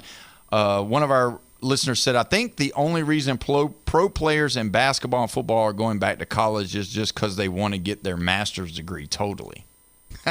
No thanks. Well, the National, when they were talking about it, they were saying they're going back to get the money, not development. Yeah. Sounds wild. It does. Someone wrote, hey, man, y'all need some youth on the talk show. Love what y'all are doing. Well, we got our resident middle schooler here every day. Look, I'm going to act younger. Very immature. Yeah. He's very immature for his age. Yes. Yeah. Or any age, at that matter. But either way, with it being hot outside, with it being lightning and rain and all of that, you need to go over to Duplay in Panama City. 287 Aberdeen Parkway is the place that you need to go. It's a place that maybe you're a coach and you need some practice place, and they've got it all there for you. If you're playing baseball right now, they got a place for you to do baseball training. If you are doing football right now and say it's raining outside, but you really need to get it done, Duplay can get you set up. I know that those guys are willing to work with all of the local coaches. If you don't have any fields, or maybe your fields are flooded, or maybe there's not enough space for you, you can go over there to Duplay. They're duplayonline.com. You can find all the information about it, and you can actually just go to their Facebook page, and it's got all of their events, all of the stuff that's going on, and you can definitely take that and have a great time at Do Play right over there in Panama City. Jeffrey? Your spot on the Grand Lagoon on Coastal Eats and Craft Drinks is at Deckhand Social. You don't have to have a boat, but it would be nice if you did have a boat and come dock, and you can walk right up, get you some already cooked seafood. It could be shrimp or the mahi-mahi that they have. They have chicken. They have salads, right? You don't have to do just seafood. And they have the pool, and they have the biggest TV around, and I'm sorry. Oh, yeah. Yesterday, Brian said. We had that conversation. He said his TV is not as big as Deckhand Social. So we have a winner. I didn't have to take my measurement tape out. No tape Deckhand needed. Social has the biggest TV in all of Bay County. Yeah, well, and that's fine to say it that way. But what I like to say is Deckhand Social has the biggest on the beach side. Yeah. And Lone Star Bowl House has the largest on Panama City. I will say this. Lone Star Bowl House tonight, 6 o'clock, is going to have parboiled crawfish in-house. Crawfish? So what that is Really? that it's out of season, but what they've done is they've freeze-dried the crawfish, and they bringing it to them today, and they've got it, and they're going to be cooking it just like the regular, and Brian says, I'm telling you, it's the same. It tastes the same. So they've got the crawfish boiling tonight. I think there's a preseason game coming on, so they're going to be rolling that out. So it's going to be a great time. So go see them at Lone Star Bowl House as well. And they got the beer, and they got the cocktails and everything. Oh, they got everything. So if you're not going to a high school football game tonight, or maybe you go to the high school football game and you need somewhere to go afterwards, they're going to be right there in Panama City, Lone Star Bowl House. You don't want to miss it. All right, well, we're going to go ahead and take our next break. When we come back, we'll finish it up for this great show that we've had today, and man, has it been one. You're listening to the Sports Blitz with Paul Wilson, 104.3 ESPN, Northwest Florida. Is Paul right or is Paul wrong? Call the Tropical Spas and Pools phone line, 850-215-6290. ESPN Northwest Florida. Colin Cowherd. You guys can all draft the guy that wants to hang out at the Cool Convention. I'm going to be grinding tape with Fernando Mendoza. Raiders have had a lot of guys. I got news for you. Between Mendoza and Kirk Cousins, I mean, it's a nerd fest. I love their quarterback room. The Herd with Colin Cowherd. Weekdays at 1. ESPN Northwest Florida. Discover the new Kia at Bill Bird Kia. Get behind the wheel of an exciting new 2026 Kia model where advanced technology, confidence-inspiring safety, and premium comfort come together for every drive. Looking for an SUV? Check out the stylish new 2026 Kia Sportage or the family-ready new 2026 Kia Sorento. And if you need more room, the innovative new 2026 Kia Carnival MPV delivers SUV-inspired design with plenty of room for all of your adventures. Bringing style and performance together, experience the bold new 2026 Kia K4 and new 26 Kia K5. Bill Bird Kia is the home of the original 20-year, 200,000-mile warranty, giving you peace of mind that you can trust. Visit Bill Bird Kia at 2435 East 15th Street in Panama City or online anytime at BillBirdKiaPanamaCity.com. Bill Bird Kia, your local community dealer, where we treat you like family. The 20-year, 200,000-mile warranty is a Bill Bird Kia warranty. See dealer for complete details. Outlaws Barbecue, the best slow smoke barbecue and ribs that fall off the bone. We're talking sandwiches piled high with tender pork, juicy beef brisket, or chopped chicken, plus delicious catfish, fried shrimp, smoked prime rib dip sandwiches, smoked wings, and the best smoked tuna dip on the beach. Save room for homemade cobblers and banana pudding, and catch live music Thursday, Friday, and Saturday at Outlaws Barbecue. Catering available too. Outlaws Barbecue, 6804 Thomas Drive. This is the Sports Blitz. We don't just talk sports. We start fires. 104.3 ESPN Northwest Florida. Welcome back. You're listening to the Sports Blitz with Paul Wilson at 104.3 ESPN Northwest Florida. Your spot for the Atlanta Braves. Don't forget the Braves tomorrow play at 1 o'clock. That's right. Coverage starts at 1. The Braves on the Gulf Coast are sponsored by Hewitt Tire and Auto, Brock Pest Control, Bill Bird Kia, PCB Hobby, Cito and Blue Diamond Truck Accessories right here in the Panhandle. Jeffrey's here, Bone Crusher's here, and if you want to be a part of this show, you got about 15 minutes. The Tropical Spas and Pools phone line is wide open. 850-215-6290 is that number as well. Don't forget, Rutherford will be playing at Tommy Oliver. Arnold will be playing at home at Mike Gavelek Stadium, and Bozeman will be opening their new stadium tonight. I say their new stadium, their new turf field. So Sean Maddox gets his first home game of the year tonight, as well as Bay will be traveling tonight, and they will be away. So we're pulling for all of our Bay County teams to do well. You know what? We might have to do us we might have to somehow pay Bone Crusher overtime one day. We might have to start us a night show after high school football and have everybody call in and talk about all the stars and us talk about, the games and all of that. We may have to do that one time. That sounds like pretty fun. Maybe we can do that. But anyway, just had that little deal. But either way, without further ado, what we got? The good, the bad, and the ugly. It's time for Jeff Shades and Accolades. ESPN, Northwest Florida. All right, Jeffrey, the floor is yours. I'm going to give accolades out. It's to all of our listeners. Gator Jamie, Kyle Albritton, Ty, I'll mess up your last name, Humboldt.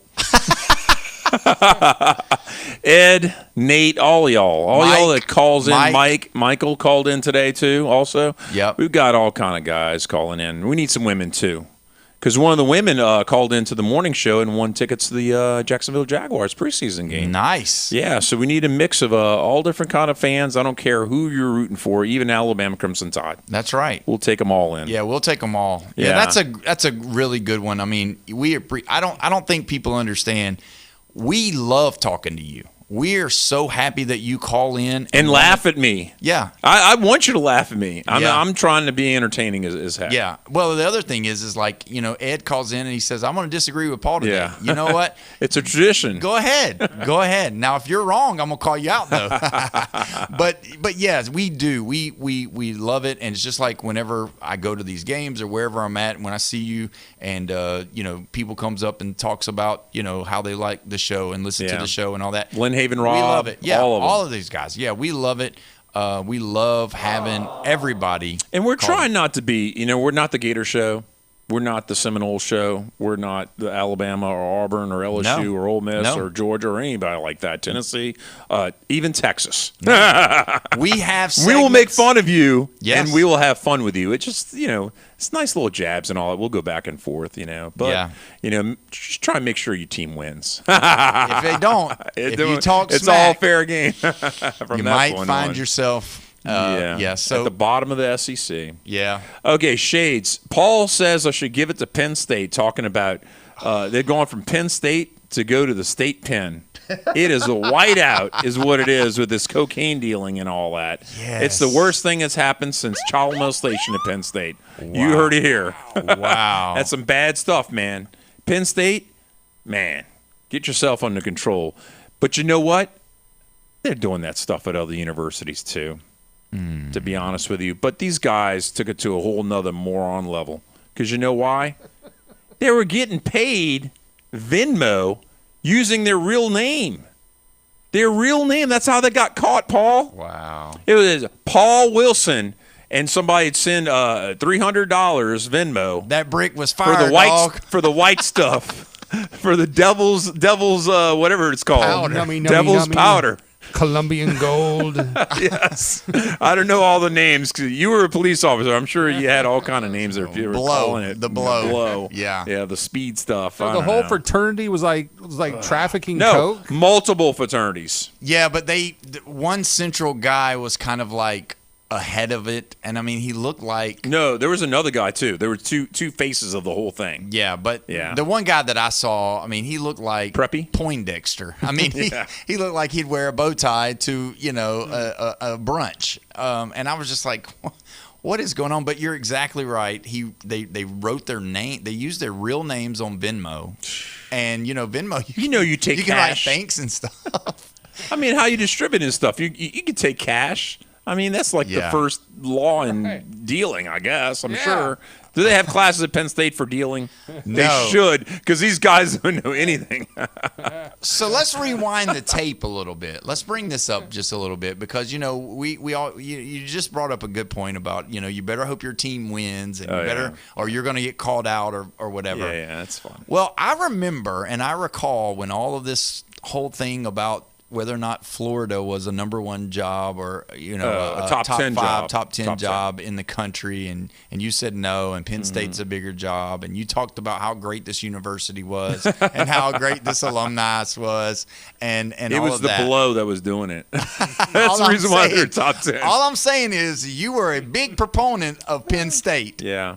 For a long time. I was saying they were like 9th or 10th. Yeah. Yeah, but you were talking about how smart they were and how this is a prestigious school and all of that, and now it's like a top 10 largest enrollment and everything. Now where are we? He was grinding his teeth, so we should have known. Second largest alumni. He was already thinking about what he was going to say. He didn't even hear you. What you said. He don't even know what you said. Grinding his teeth. Second largest alumni of any university in the nation, Penn State. Yeah. Yeah. I don't know if they'll ever be back in football. Speaking of Kyle Albritton, he said Jeff's lessons on crime. First, how to hide the bodies. Second, 10 Commandments on selling drugs. Yes. Oh my gosh.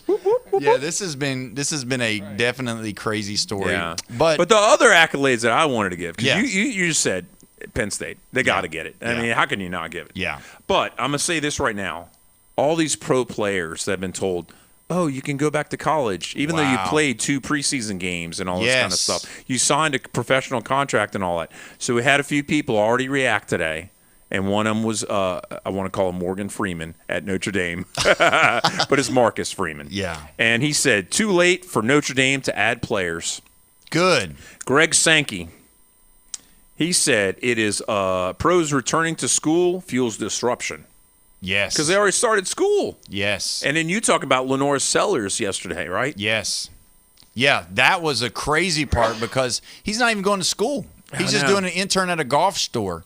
At Golf driving Plus. range. He's at Golf Plus right now. Yeah, if you want a signature, you can get Lenore Sellers. Yeah, Lenore Sellers will sign the shaft side of the club. The new hats that they have in. Yeah, the new Lenore Sellers autograph. Signature. Yeah, but seriously though, you're exactly right. We do need to talk about that. This is ridiculous. It looks like that they did come out and say that there was another ruling and that it has been in put Colorado. Out of Colorado. Appeals court. Yep. So it has changed. I just don't understand how all of this works.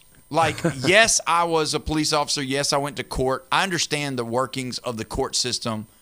But it just seems like, we can just cover our eyes and pick on the map and say, okay, this appeals court in Johnson City, Tennessee, who's carrying the LSU Tigers, by the way, Johnson City, Tennessee, has made a ruling, and no college quarterback can pick his nose and do that. And it's just like, how do they just keep coming up with these different rules and regulations that the NCAA, it's like the NCAA is like a business, but everybody else comes in and makes the decision for them. It's like they can't just do their own stuff. There's something has to be done because they don't know what they're doing. And then these court cases just keep popping up. And it's like, because right before we came on the show, check this out. This has been verified, and this is real. All right. CBS Sports, right before we came on the air, I've been saving this for the last part. Former FSU quarterback Tommy Castellanos is expected to land at the Texas Tech as a backup quarterback. Oh, in Lubbock. Yes. Same place where Brendan Sorsby was going. Oh, yeah. So now Tommy Castellanos, per CBS Sports. Now, if CBS Sports made a mistake and it turns out that they were wrong, whatever, that's on them. But I'm just reporting what they have said. CBS Sports, before we came on, said that Tommy Castellanos, former Florida State quarterback from last year, is now going to sign with Texas Tech as their backup quarterback. Wow. For the 5th year. So it's just like, how? Okay, you know what? I've got a year or so of eligibility left. I guess I'm just going to go play. Gulf Coast, you need somebody to shoot a 3 or 2? I mean, what are we doing? If that was actually true, that was Texas Tech, I feel almost let down. Like Texas Tech is thinking there must be third tier. Because I thought that there would be a second chance university, Paul. And you know who I thought it would be? What? Sacramento State over in California because they need players. Sam Houston State over in Texas, because these are schools that they're entering into the next level, right? Right. And they just don't have the talent or the depth. Yeah. They're going to get crushed again this year, and they're the new guys on the block, and they need to fill in the holes. What better than to do than have second chance university and take in those players that really kind of were worried about getting cut, because guess when cut day is?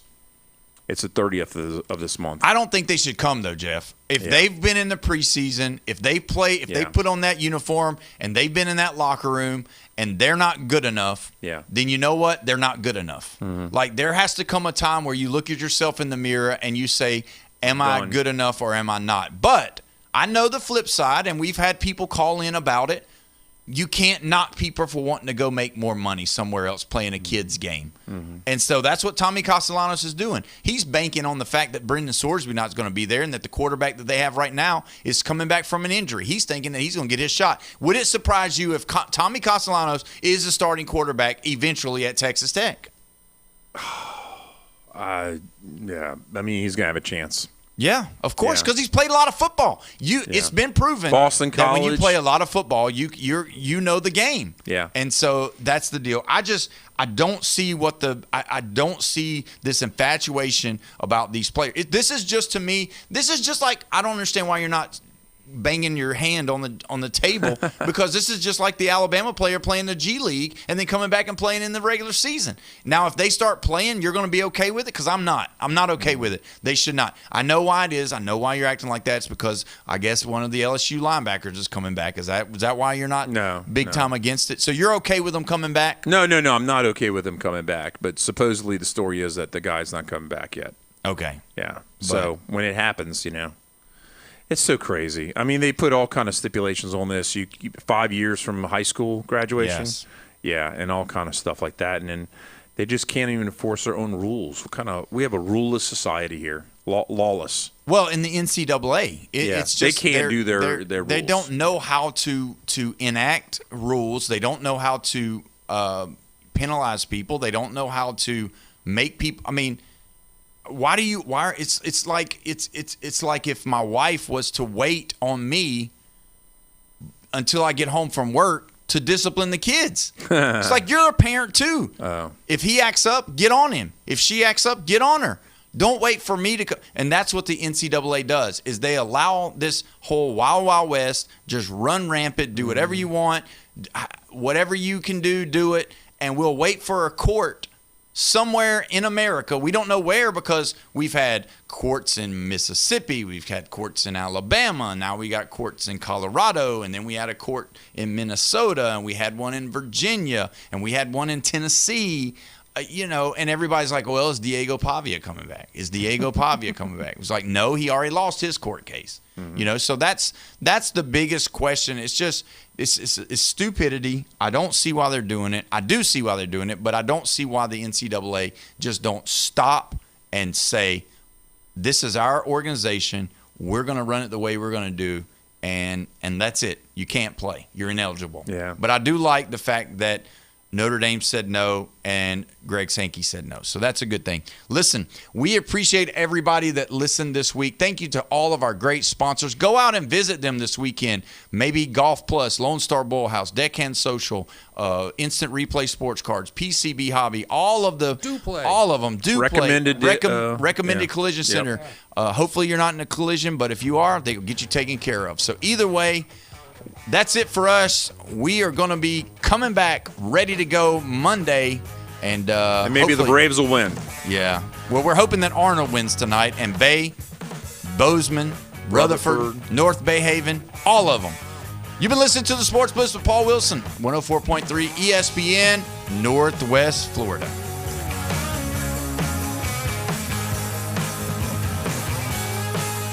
ESPN Northwest Florida.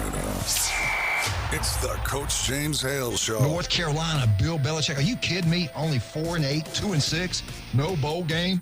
Does he work his magic? Does he get to 7?